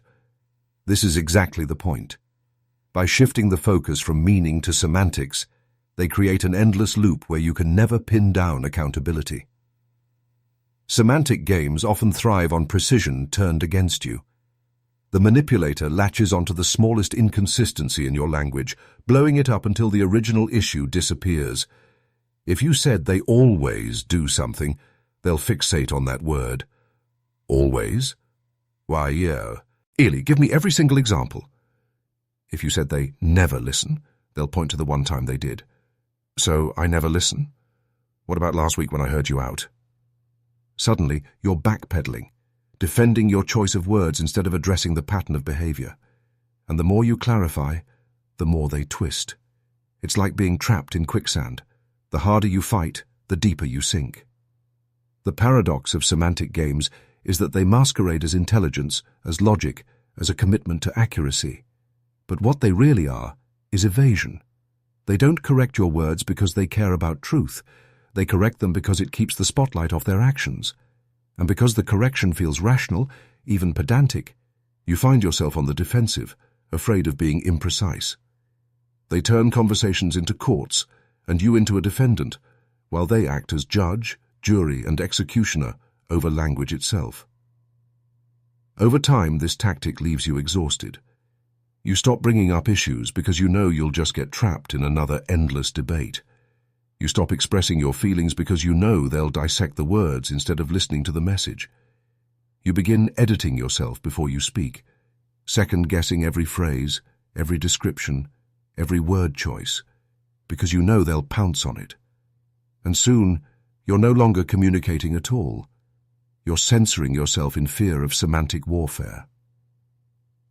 Semantic games also make you question your reality. If every word you use is challenged, twisted, or reframed, you begin to doubt whether your experiences are valid at all. You start thinking, maybe I'm exaggerating. Maybe I'm being unfair. Maybe I don't know how to explain things properly. That doubt grows, and as it grows, their control deepens. Because the less faith you have in your own ability to express truth, the more power they have to dish. I find it for you. But here is the truth. When someone cares about you, they care about meaning, not semantics. A healthy partner doesn't weaponize words. They listen for intent. They don't get lost in technicalities. They care about impact. If you say they hurt you, they don't argue whether it was hurt or offended or annoyed. They hear your pain. Semantic games reveal not intelligence, but avoidance, not logic, but fear of accountability. The way out begins with stepping off the linguistic battlefield. Instead of letting them drag you into wordplay, return to the essence. If they say, "I didn't shout, I just raised my voice," you can answer, "Whatever you call it, it scared me." If they say, "I didn't promise, I said I'd try," you can respond, "Either way, I was counting on you, and you let me down." Refuse to be trapped in definitions. Anchor yourself in experience. Because your experience cannot be debated away, no matter how they twist the words around it. Semantic games are designed to make you doubt your voice. But once you realize that words are just containers for meaning, you stop letting them break the containers and ignore the contents. You stop letting them win on technicalities while losing on humanity. You remember that the point of communication is not perfect precision, it's truth, connection, and accountability. And the moment you reclaim that truth, their games collapse, because you're no longer playing by their rules. Emotional blackmail. Emotional blackmail is one of the most suffocating manipulation tactics because it weaponizes your love, your empathy, and your loyalty against you. It doesn't use chains or locks. It uses fear, guilt, and obligation to hold you hostage. At its core, emotional blackmail says, "Do what I want, or you will suffer, and it will be your fault." It twists the natural desire to protect relationships into a trap, forcing you to choose between your own well-being and the unbearable weight of their disappointment, anger, or pain. The essence of emotional blackmail lies in its silent threat. Sometimes it's obvious. If you leave me, I'll hurt myself. If you don't do this, I'll make your life miserable. Other times it's more subtle. After all I've done for you, this is how you treat me? I guess I just don't matter to you anymore. If you really loved me, you'd prove it. Each phrase is a hook, crafted to dig into your conscience and pull at your heart until you surrender. Not because you agree, but because you can't bear the guilt of resisting. The cruelty of emotional blackmail is that it doesn't just control your actions, it rewrites your understanding of love. Instead of love being free, it becomes conditional. Instead of love being mutual, it becomes a transaction. Instead of love being safe, it becomes dangerous, because every choice you make carries the threat of punishment. Over time, you stop acting out of desire. You act out of fear. You say yes when you want to say no.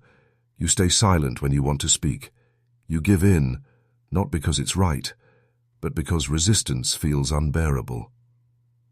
What makes emotional blackmail so powerful is that it exploits your strengths. Your empathy becomes a weakness in their hands. Your loyalty becomes a leash. Your love becomes currency they spend freely, never earning, only demanding. They know you care, and they weep.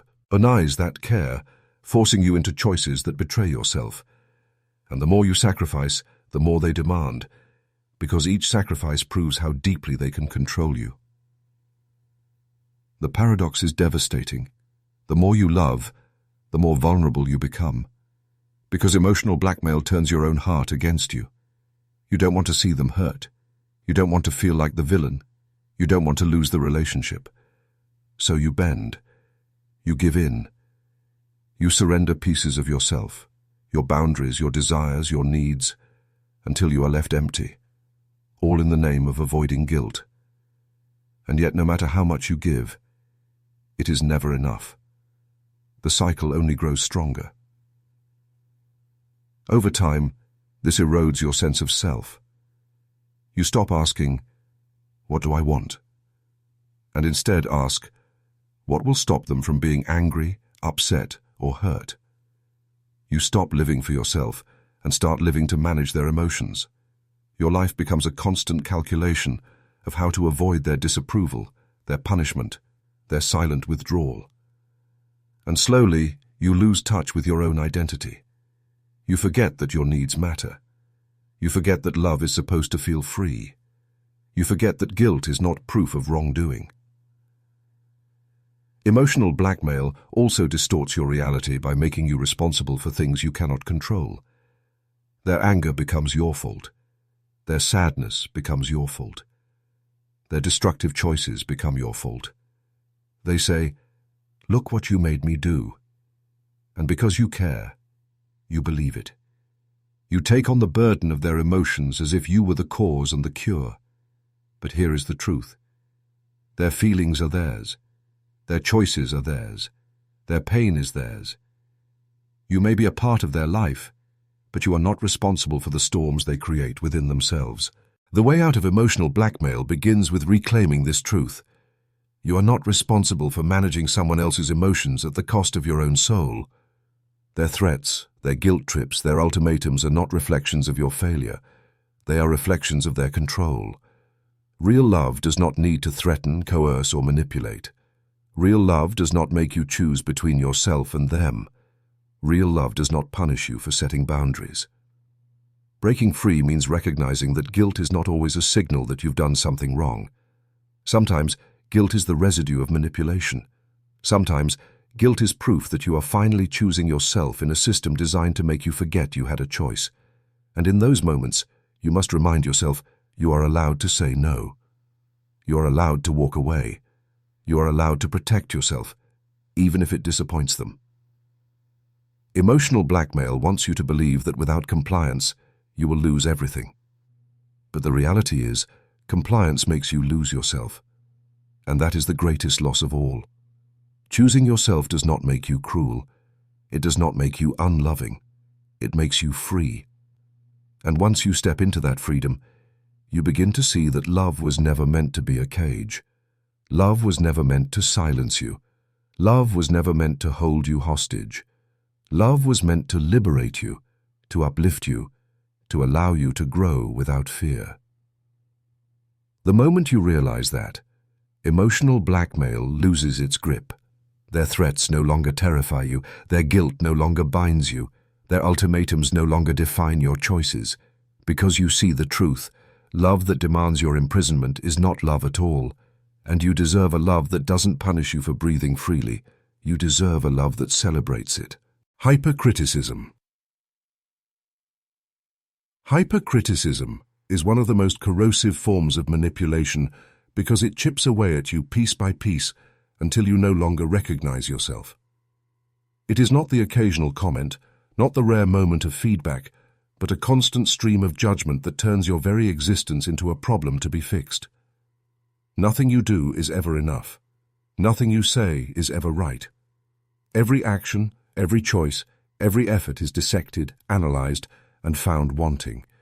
And while a single criticism may sting, a lifetime of them leaves scars that are invisible yet deeply embedded in your sense of self. At first, hypercriticism disguises itself as care. They tell you they're just trying to help you improve, to make you better, to push you toward your potential. It sounds like guidance, but it feels like erosion. They correct the way you speak, the way you dress, the way you laugh, the way you handle tasks. Even your smallest joys are not safe. Your hobbies, your interests, your passions are picked apart until the pleasure is gone. And over time, you start shrinking, not because you've grown wiser, but because you've been trained to expect disapproval. The cruelty of hypercriticism is that it rewrites the way you see yourself. Instead of focusing on your strengths, your accomplishments, your growth, you start scanning for flaws before they can point them out. You begin living in preemptive apology, anticipating the critique before it even arrives. The result is a state of constant self-surveillance, where you are no longer free to exist naturally. You are performing for the critic in your head, a voice that has taken root and whispers, "Not good enough, not smart enough, not worthy enough." The paradox of hypercriticism is that it claims to be about standards, but it's really about control. A person who truly loves you will support you while celebrating who you are, flaws and all. But a hypercritic doesn't want growth. They want submission. Their endless disapproval isn't meant to help you rise, but to keep you down. Because the more you internalize their voice, the less you trust your own. The more you depend on their approval, the easier it is for them to withhold it. And so, you live tethered to a moving standard, one that ensures you will never quite measure up. Over time, this form of manipulation reshapes your relationship with love itself. You begin to equate affection with criticism, believing that being picked apart is proof of care. You mistake constant disapproval for attention, constant correction for intimacy. And in doing so, you forget that love is supposed to build, not break. That love is supposed to nurture, not dismantle. That love is supposed to see your humanity, not erase it beneath impossible expectations. Hypercriticism also distorts your achievements. Even when you succeed, the celebration is stolen. They minimize your victories, pointing out what you could have done better. They dismiss your efforts, reminding you of the one flaw in an otherwise perfect outcome. They train you to believe that no matter how high you climb, there will always be another rung you failed to reach. And so you stop celebrating yourself altogether. You stop feeling proud. You stop believing in your ability to shine. The deepest wound hypercriticism leaves is the way it makes you doubt your right to simply be. You stop wearing what you like because you fear it will be mocked. You stop speaking freely because your words will be dissected. You stop dreaming openly because your ambitions will be belittled. You shrink, fold, and silence yourself until you exist only as a version designed to avoid critique. But in avoiding critique, you lose yourself, and that is exactly what the hypercritic intends. But here is the truth. Endless criticism is not love. It is not guidance. It is not protection. It is control wrapped in the disguise of care. A person who truly loves you will see your flaws and still celebrate you. They will offer feedback with compassion, not weaponize it to tear you down. They will remind you of your worth, not make you doubt it at every turn. Hypercriticism is not about you being unworthy. It is about them needing you to feel unworthy so that they can maintain power. The way out begins with reclaiming your own voice. You must begin to challenge the critic that has taken root in your mind, to replace "not enough" with "I am learning, I am growing, I am worthy as I am." You must remember that imperfection is not failure. It is humanity. And humanity is not something to be erased. It is something to be embraced. Breaking free also means refusing to confuse disapproval with love. Love does not require you to earn it through perfection. Love does not vanish the moment you stumble. Love does not withhold itself until you reach some impossible standard.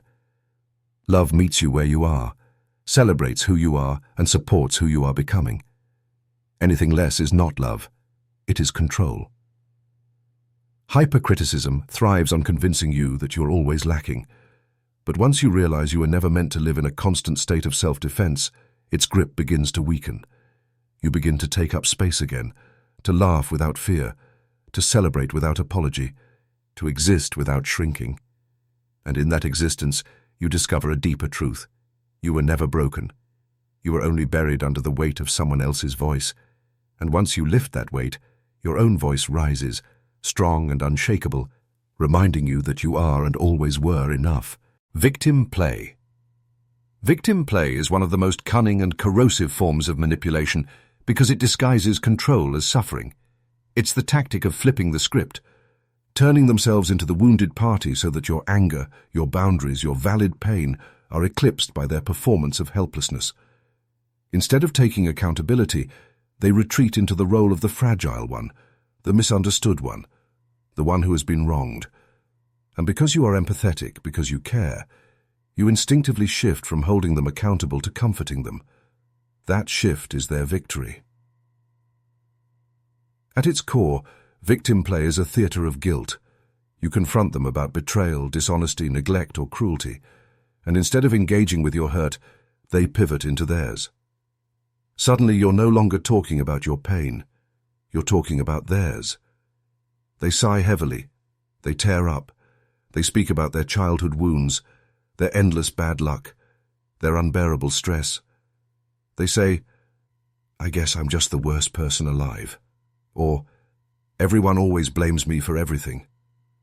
Or, "You don't know how hard it is to be me."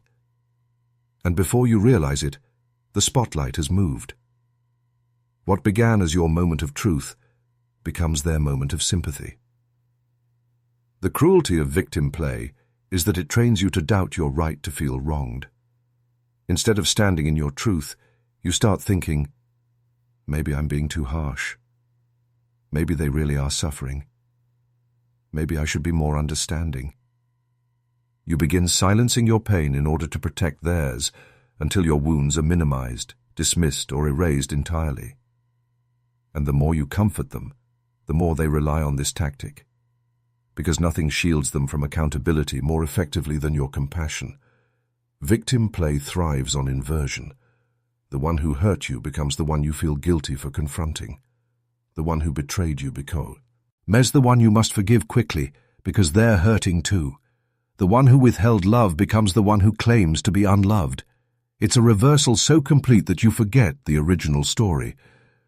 And in that confusion, they slip away untouched, leaving you burdened not only with your pain, but also with theirs. The paradox is devastating. The more empathetic you are, the easier it is for victim play to ensnare you, because your instinct to comfort, to help, to heal is weaponized against you. They know that your heart cannot stand to see suffering, even if the suffering is exaggerated, manipulated, or entirely fabricated. And so they perform just enough fragility to pull you back, to make you soften, to make you abandon the boundary you were about to enforce.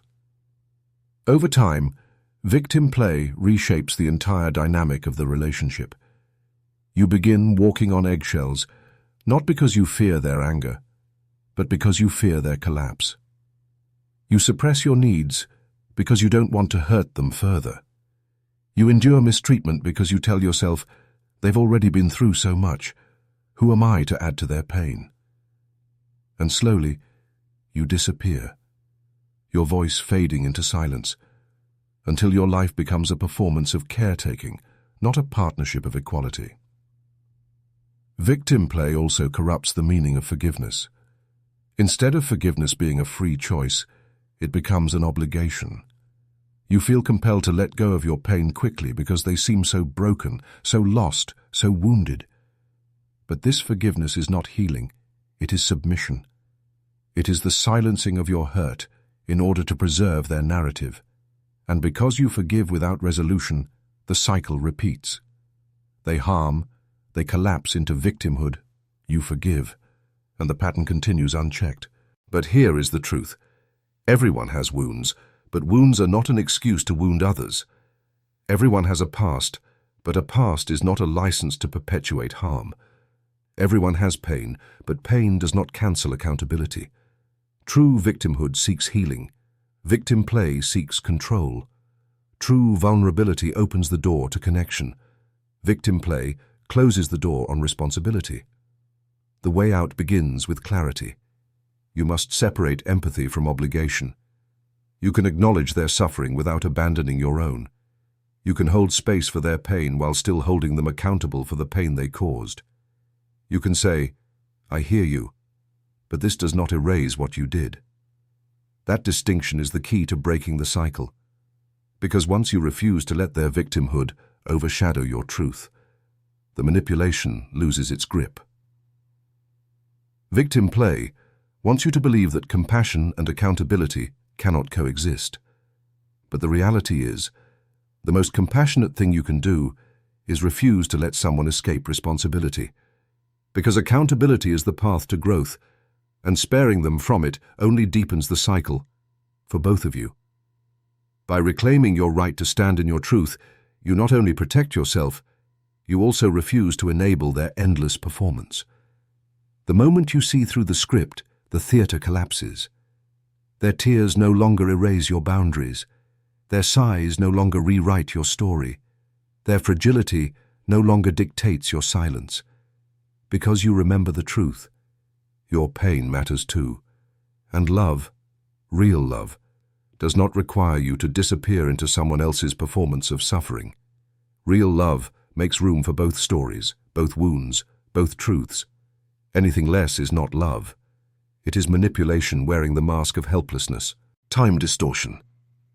Time distortion is one of the most disorienting forms of psychological manipulation because it twists your memories, bends your sense of reality, and leaves you questioning not only what happened, but when it happened, and whether it mattered at all. Unlike direct lies, time distortion plays with sequence, context, and perception. It doesn't erase events. It rearranges them, stretches them, compresses them, until the truth becomes blurry and unreliable. And when your memory feels shaky, their version of reality begins to feel like the only solid ground. At its core, time distortion is about rewriting the narrative through manipulation of the timeline. You recall a fight that happened recently, and they insist it was months ago. You bring up a promise they made last week, and they claim it was years back, or that you're remembering it out of order. They minimize the severity of events by making them seem distant, or they intensify them by acting as though they happened just yesterday. By warping the when, they control the weight of the what. The cruelty of this tactic is that it doesn't openly deny reality. It corrodes your confidence in your own memory. You begin to wonder, am I exaggerating?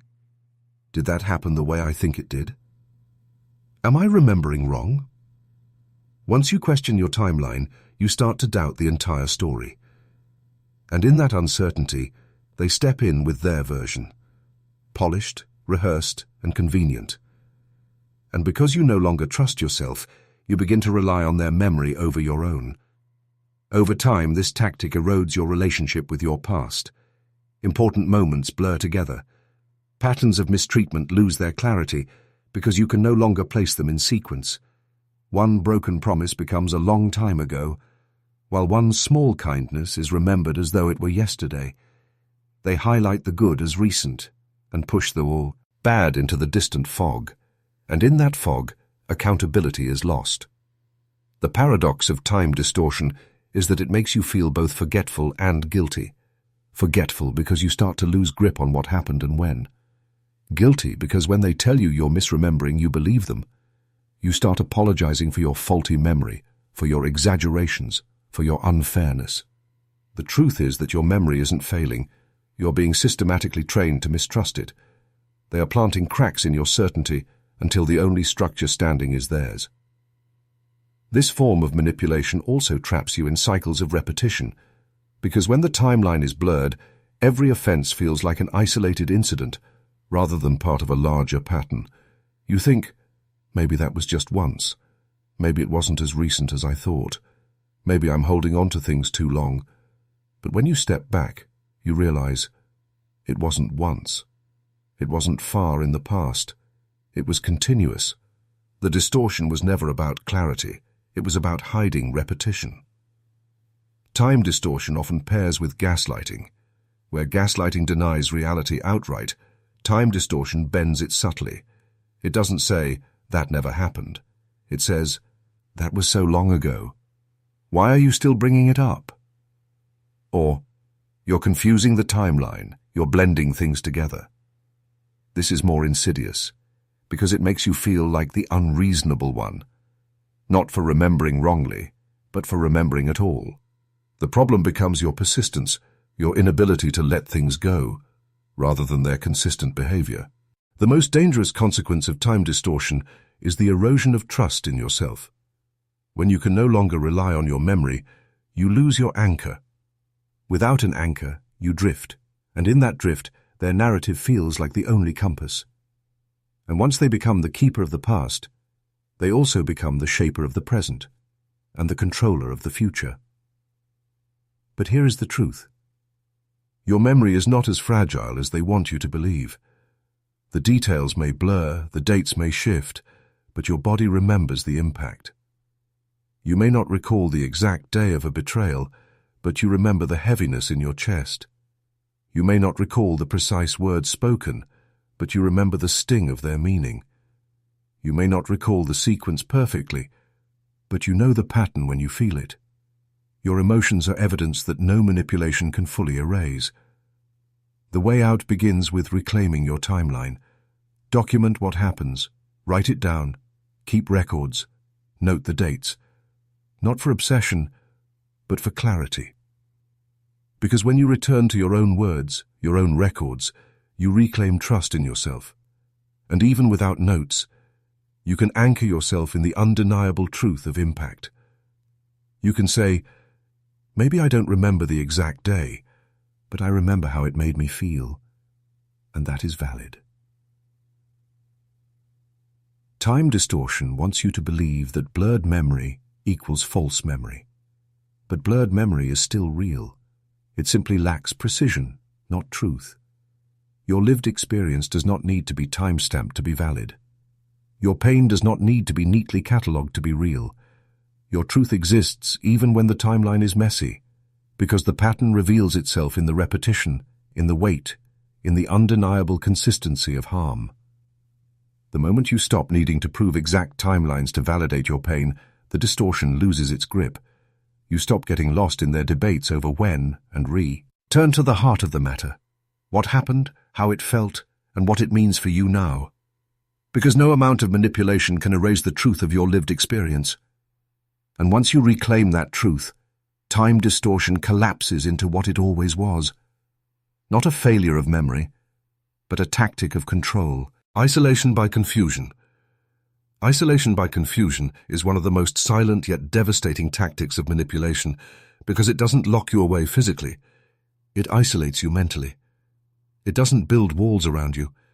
It fogs your mind until you no longer trust your own perception, your own judgment, or your own ability to connect with others.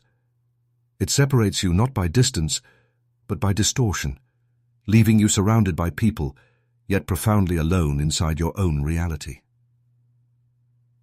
At its core, isolation by confusion works by dismantling your clarity. Conversations twist into riddles. Stories shift from one version to another.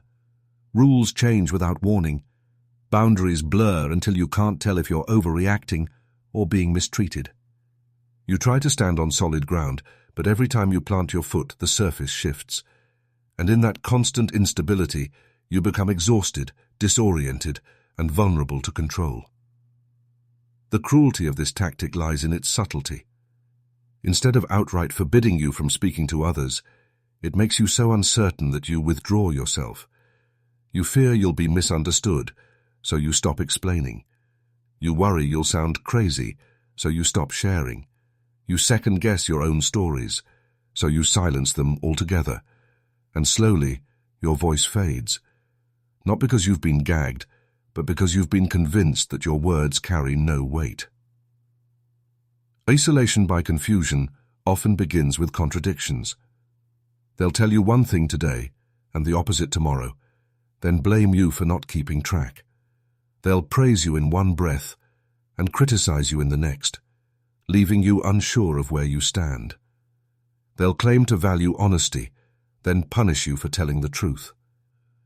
The rules are never consistent, the logic never linear, the reality never stable. And because humans crave coherence, you exhaust yourself trying to make sense of the senseless. Hat exhaustion becomes the trap. The paradox of this manipulation is that the more confused you are, the more dependent you become. When your own mind feels unreliable, you start leaning on theirs. When your memory feels faulty, you trust their version of events. When your judgment feels shaky, you defer to their decisions. They don't need to physically isolate you from others, because you've already been isolated from yourself.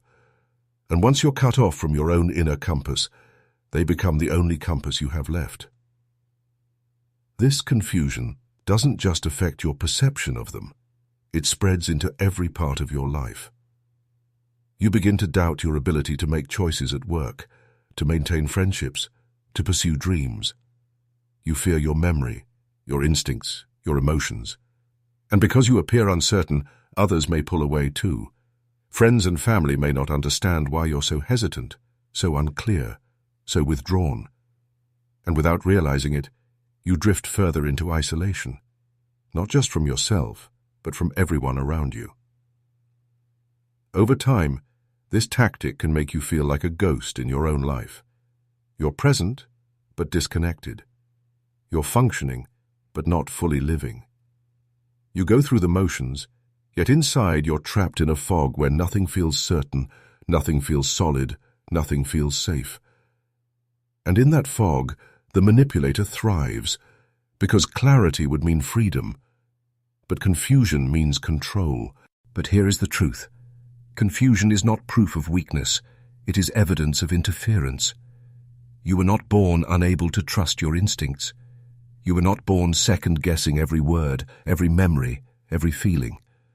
That confusion was planted, watered, and cultivated by someone who benefited from your uncertainty. The fog is not your natural state. It is the environment they created to keep you dependent. The way out begins with reclaiming small pieces of clarity. Write things down. Anchor yourself in your own words, your own observations. When they twist a story, return to your record. When they blur boundaries, return to your truth. At first you may feel shaky, but each small act of clarity becomes a spark in the fog. And the more sparks you gather, the more the fog begins to thin. You must also remind yourself that confusion itself is a signal. When you leave a conversation feeling lost, uncertain, or dizzy, that is not a failure of your intelligence. It is evidence of manipulation. Healthy communication brings clarity, even when it's hard. Manipulation breeds confusion, especially when it's deliberate. Once you learn to see confusion as a warning rather than a flaw, you stop blaming yourself and start recognizing the tactic. Isolation by confusion wants you to believe you are alone, unsteady, incapable. But the moment you reclaim even one piece of clarity, you begin reconnecting with yourself. And once you reconnect with yourself, the walls of mental isolation begin to crumble, because you realize that you are not lost, you are only led astray. You are not weak, you are only disoriented, and you are not alone. You are still here, waiting to step back into the clarity that was always yours. The fog they built cannot last forever, because truth has a way of resurfacing, no matter how deeply it's buried. And once you choose to trust yourself again, the fog begins to dissolve, and the isolation collapses with it. You return not only to yourself but to the world around you, with a stronger voice, a sharper mind, and a clarity that can no longer be stolen. Inverted logic. Inverted logic is one of the most mind-bending manipulation tactics, because it flips reality on its head and makes you question the very foundation of truth. Instead of acknowledging harm, the manipulator twists cause and effect, right and wrong, until you begin to wonder if you're living in a world where gravity pulls upward and fire is cold. It is not just about lying.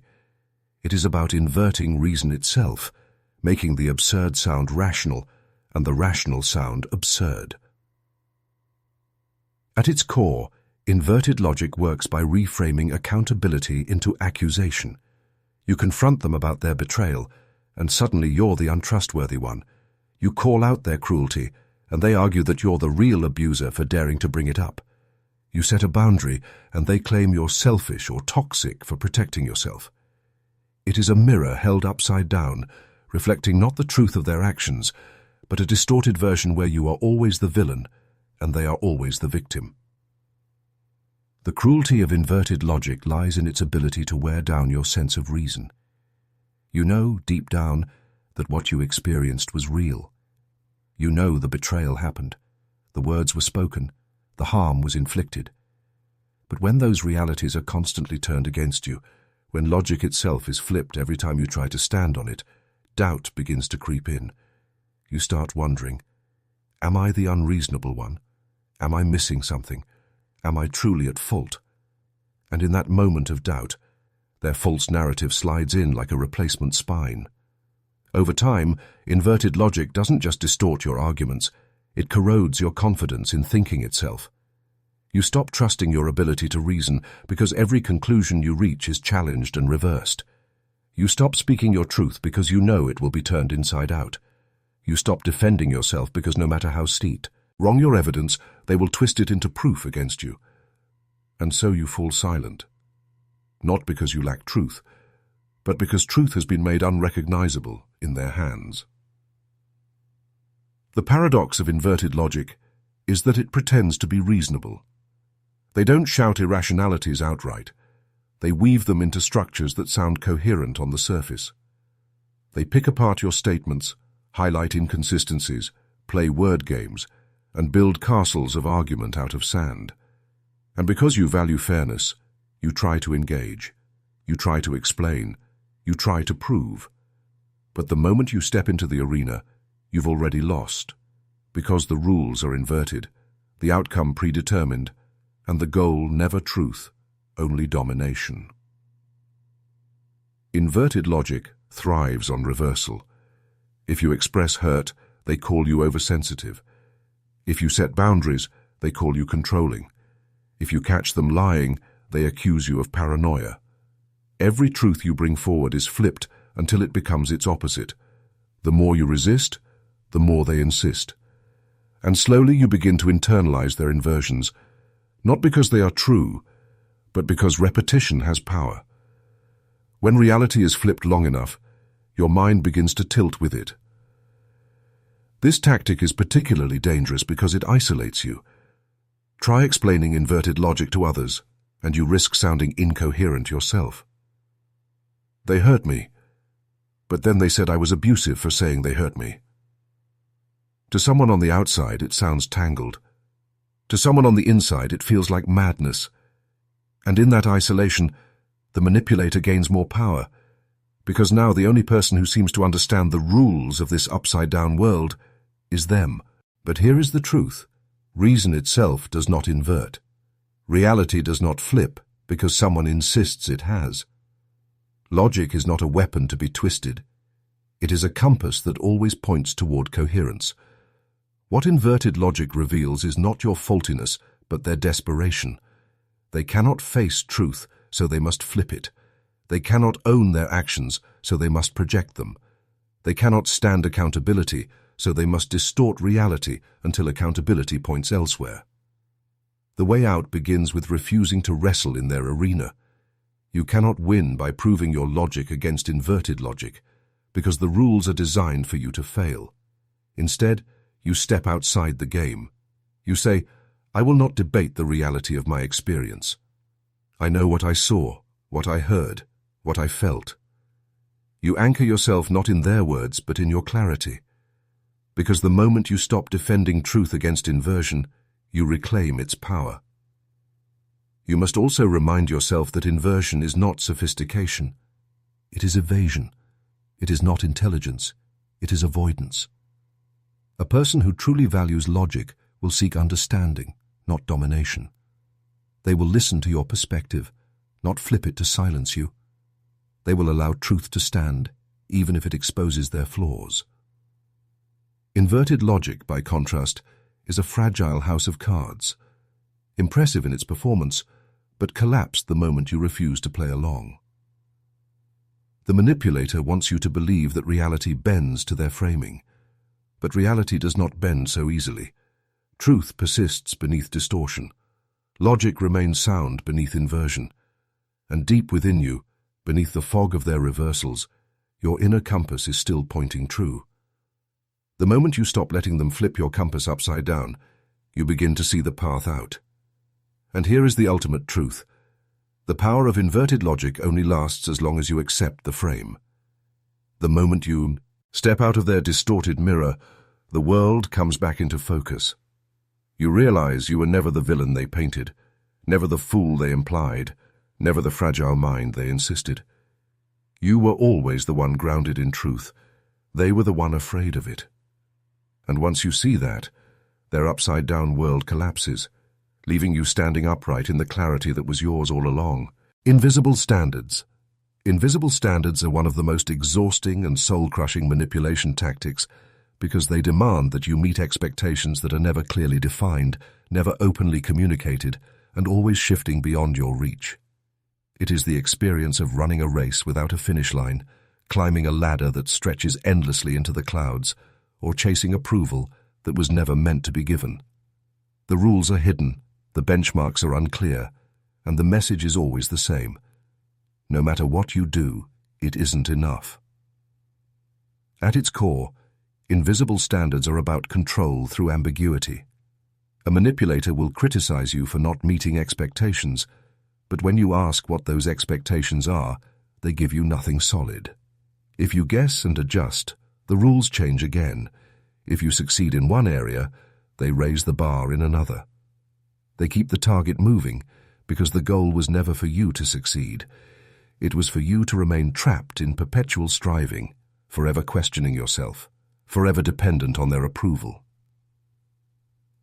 The cruelty of invisible standards is that they make you believe the failure is yours. You think, if only I worked harder, if only I was smarter, if only I knew what they wanted, maybe I'd finally measure up. But the truth is, the failure was engineered. It was designed into the system. Because no matter how much you give, they will always find the gap, the flaw, the not quite good enough.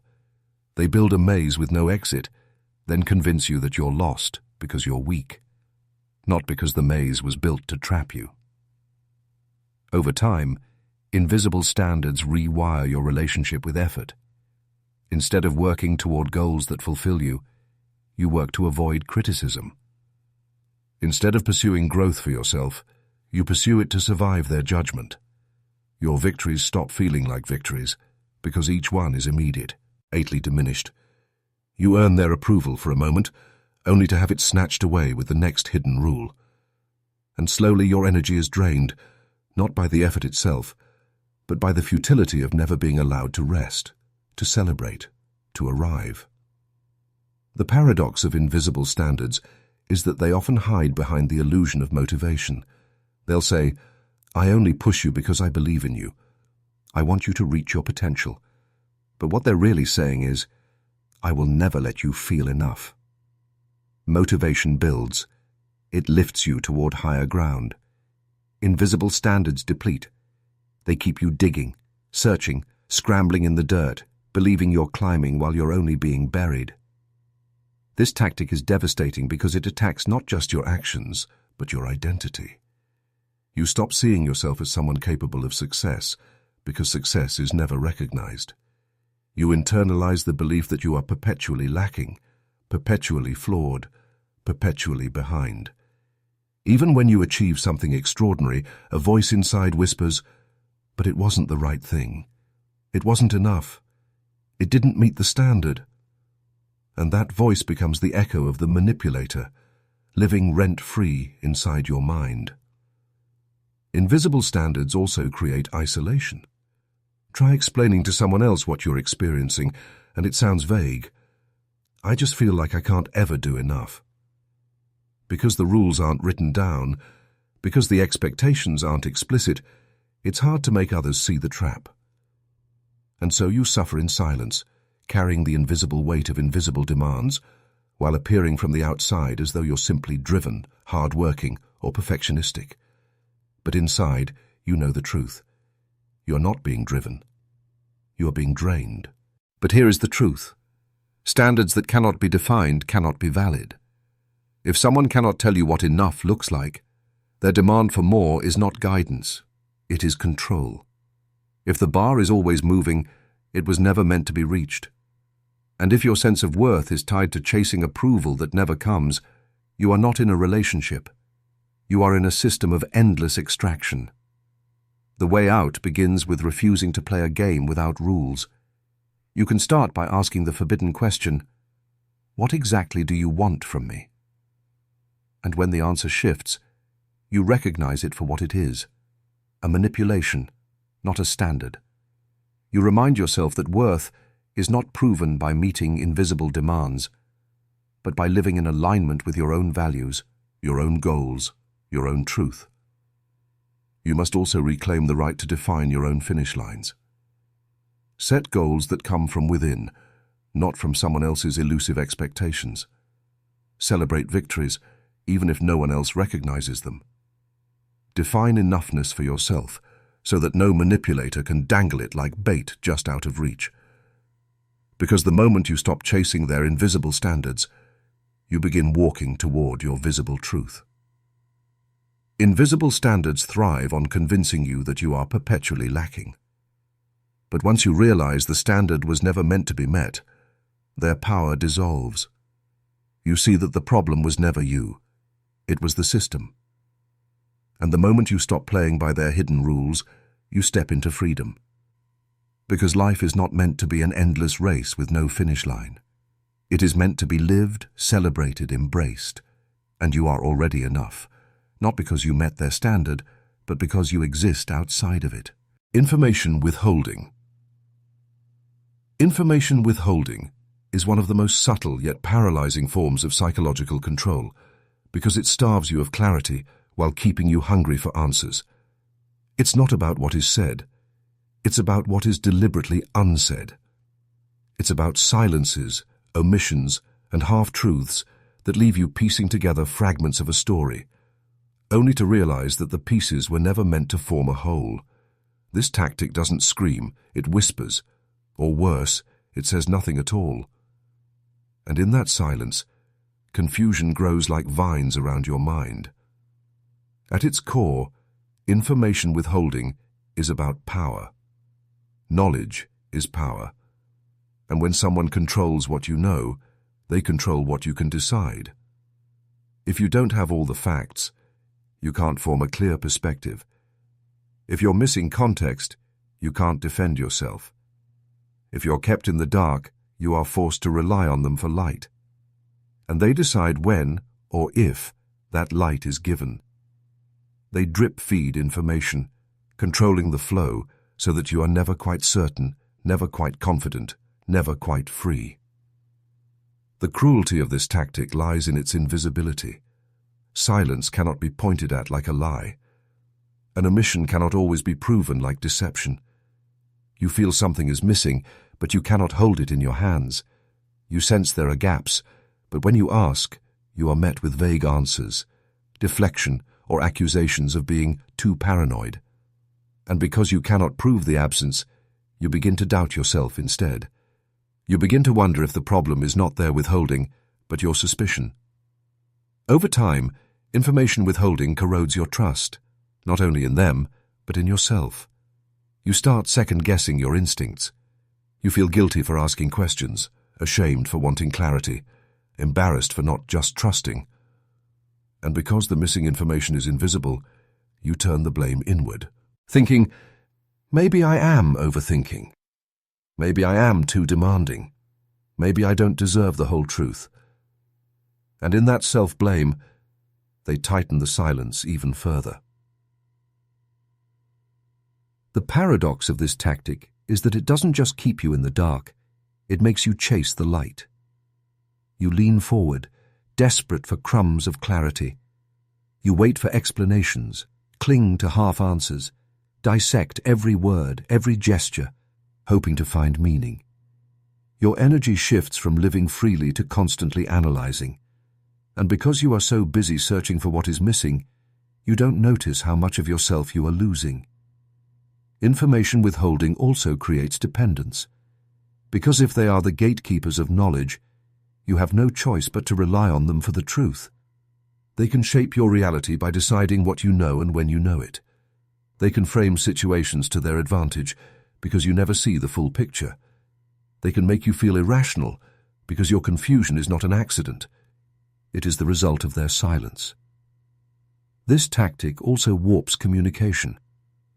Conversations become one-sided, where you pour out your questions, your feelings, your doubts, while they remain calm, vague, withholding. You leave the exchange drained, still unclear, while they leave in control, still holding the missing pieces. And because you never get closure, the cycle continues. The silence itself becomes a leash, pulling you back into the cycle of asking, waiting, and wondering. But here is the truth. Withholding information is not neutrality. It is manipulation. Silence can be just as controlling as words. And when someone consistently denies you clarity, it is not because you don't deserve the truth, it is because the truth would dismantle their power. They fear what transparency would reveal, so they choose omission over honesty. The way out begins with recognizing the pattern. You must remind yourself that confusion in communication is not always your fault. It can be engineered. When you leave every conversation with more questions than answers, that is not healthy dialogue. It is a tactic. When you sense gaps that never close, it is not proof that you are paranoid. It is proof that someone benefits from your uncertainty. Breaking free requires a shift of focus. Instead of chasing answers they will never give, you begin to anchor yourself in the truths you already see. You stop waiting for them to fill in the blanks and start acknowledging the fact that the blanks exist because they are keeping them. You recognize that withholding is a choice, and their choice to withhold is itself a form of communication. Their silence speaks, even if they deny it. Information withholding thrives on convincing you that you need them for clarity. But the moment you realize that the absence of truth is its own answer, their grip weakens. You stop chasing explanations that will never come and start listening to your instincts instead. You stop begging for pieces and start building from your own clarity. And in that clarity, you see the truth. You were never confused because you were incapable. You were confused because someone chose to keep you that way. And once you see that, silence no longer controls you. Because you realize that what was unsaid was never empty. It was loaded with intent. And in that realization, you reclaim the one thing they tried to steal, your ability to see clearly, even in the dark. Selective honesty. Selective honesty is one of the most deceptive forms of manipulation because it disguises itself as transparency. It's not outright lying, but rather choosing fragments of truth to tell while burying the rest. It's the art of revealing just enough to appear trustworthy while concealing the parts that would expose the whole story. And because it's laced with genuine pieces of reality, it's far more convincing than a lie. Selective honesty isn't about clarity. It's about control. At its core, selective honesty works by using truth as bait. A manipulator will share something real, often something vulnerable, to build trust. They confess a mistake, reveal a hardship, or admit to a flaw. You feel closer to them, relieved that they're finally opening up. But the disclosure is carefully chosen, not to connect, but to distract. It's a shield that hides the deeper truths they don't want you to see. By giving you a small piece of the puzzle, they convince you that you're holding the whole picture. The cruelty of selective honesty is that it makes you doubt your suspicions. When you sense something is off, they point to the truths they've already told you. Why would I share that if I had something to hide? And because the truth they've revealed is undeniable, you silence the part of you that still feels uneasy. You tell yourself you're being unfair, ungrateful, paranoid. And so you accept the fragment as the whole, while the hidden pieces continue to shape the reality you can't see. Over time, this tactic rewires the way you experience trust. You begin to equate partial openness with full transparency. You stop expecting the whole truth, because you've been trained to be grateful for crumbs of honesty. And each time they sprinkle another truth, you feel reassured, even as the lies of omission grow larger in the background. Trust becomes less about clarity and more about illusion, and you find yourself living in a half-light, never fully seeing, never fully blind. The paradox of selective honesty is that it's more dangerous than outright lies. Lies can be caught, exposed, and challenged. But partial truths carry enough weight to make you doubt yourself. They blur the line between fact and fiction, weaving deception so tightly with reality that you can't separate one from the other. And because the truth is technically there, you struggle to call it manipulation. You hesitate to accuse them, because after all, they did share something real. Selective honesty often shows up in strategic confessions. A manipulator may admit to a smaller wrongdoing in order to hide a bigger one. They'll confess to forgetting a detail while concealing the entire event. They'll reveal enough of a secret to appear accountable, but leave out the parts that matter most. And because they seem remorseful, because they seem vulnerable, you forgive them quickly, never realizing that the real offense was never revealed. This tactic also creates emotional leverage. By sharing selective truths, they gain sympathy, credibility, or even admiration. They may present themselves as flawed but honest, broken but brave, imperfect but trustworthy. And because vulnerability is powerful, you lean in closer, lower your defenses, and open yourself further. But the honesty was never about intimacy. It was about access. Access to your trust, your forgiveness, your belief in their false transparency. But here is the truth. Honesty without wholeness is still deception. A truth that is designed to distract from the bigger reality is still manipulation.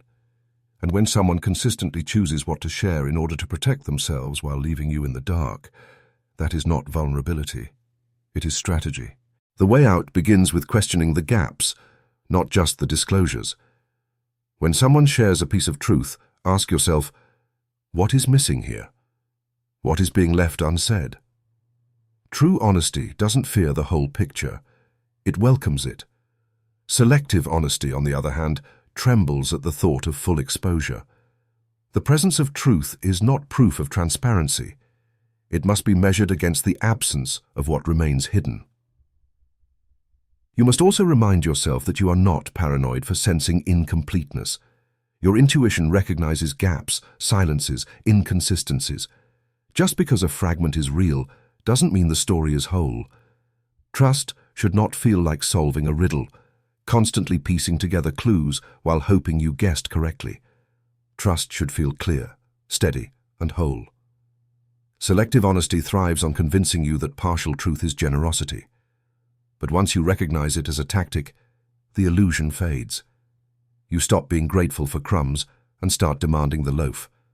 You stop silencing your instincts and start listening to the unease. And in that clarity, you reclaim your right to full truth, not because you are paranoid, but because you are worthy of relationships that don't rely on fragments. The manipulator wants you to believe that honesty is a favor, but honesty is not a gift to be rationed. It is the foundation of real connection. And the moment you stop settling for selective truth, the spell breaks. You realize that you don't need pieces to build trust. You deserve the whole. And in that realization, their carefully curated half-light dissolves, leaving you standing in the full clarity of what was always hidden in the dark. Let's start with a question that feels like a riddle. If someone steals your voice without ever touching your mouth, did you ever speak at all? That's the paradox of gaslighting. It doesn't slam doors. It doesn't raise its voice. It doesn't need to. It seeps into your life like fog. Soft, slow, invisible, until you can't see the ground you're standing on. It whispers that the room is warm while you shiver. It insists nothing happened while you bleed inside. And the moment you say this hurts, it smiles with calm certainty and replies, "You're imagining things." This is where the twisting begins. You trust your eyes until someone convinces you that what you see isn't there. You trust your ears until they tell you what you heard was never spoken. You trust your emotions until they explain that how you feel is wrong, irrational, or broken. And then a fracture appears in your reality. Not all at once, just enough to make you pause before you speak, just enough to make you swallow your truth, just enough to make you wonder whether your pain is legitimate or a mistake. That's how gaslighting operates, not through chaos, but through calm correction, not through rage, but through reason. They don't fight you, they explain you away. And somehow that's worse, because when someone screams, you know you're in conflict. But when someone explains that you're mistaken, you start to doubt not them, but yourself. If you know something happened, but they say it didn't, and eventually you believe them, did it ever happen at all? If a tree falls in the forest and you hear it, but someone calmly insists no sound was made, you may stop trusting not the tree, but your own ears. You begin plugging your ears, not to block the noise, but to silence your own doubt. Gaslighting doesn't erase reality. It replaces it with something far more dangerous. A softer, gentler illusion. A version of reality wetter. Here, they're always right, and you're always wrong, And here's the insidious part. They don't force you to accept it. They make you choose it. They make you thank them for helping you see clearly. You walk into a room and say, "Something doesn't feel right." They answer, "You're overthinking again." And you hesitate. You replay the moment in your mind. You wonder if they're right. You wonder if you're wrong. Without realizing it, you start rewriting your own story to match theirs. It's not just what they deny, it's what they erase. The tone they used, the look in their eyes, the weight of their words. You forget these things, not because your memory is broken, but because your confidence is. When someone questions your mind long enough, your mind begins to echo their voice. Here lies the paradox. The stronger your memory, the easier it is to attack. The clearer your truth, the more threatening it becomes to someone who wants to reshape it. So they don't shatter it outright. They tilt it, just slightly, enough to wobble. And when it wobbles, you blame yourself, not them. The person who gaslights you doesn't need to steal anything. You hand it over. Your certainty, your voice, your trust in your own eyes. Why? Because they seem so sure, so calm, so believable. Confidence looks like truth. And when your confidence is gone, theirs becomes your only guide. And then the apologies begin. You don't apologize for mistakes. You apologize for remembering, for being hurt, for asking questions that deserve answers. Gaslighting teaches you to punish yourself so they don't have to. That's the magic of this manipulation. You hurt yourself on their behalf. You're not trapped in chains, you're free to leave. But every step you take, the ground shifts beneath you. The lights flicker. The voices follow, not with anger, but with reason. And reason is the hardest weapon to fight. When your own no longer feels reliable, theirs becomes law. So you adapt. They say you're too emotional, so you try to stay calm. They say you make things up, so you stop sharing. They say you're too sensitive, so you numb yourself. You don't want to look crazy, so you act sane. But the performance becomes who you are. And soon, you forget there was a difference. And yet, deep down, a small voice remains. A haunting whisper that something is wrong. Because gaslighting doesn't destroy your truth. It buries it. It pushes it deep beneath layers of second-guessing and calm denial. But still, it presses upward. You feel it, even when you can't name it. Your instincts become the enemy. Your emotions become evidence against you. Your silence becomes survival. To keep the peace, you fracture yourself. To stay safe, you become a stranger to your own mind. The darkest irony. Sometimes the gaslighter doesn't even realize they're doing it. Sometimes they believe their own corrections. Other times, they know exactly what they're doing. That's why they smile while you unravel. But whether conscious or not, the effect is the same.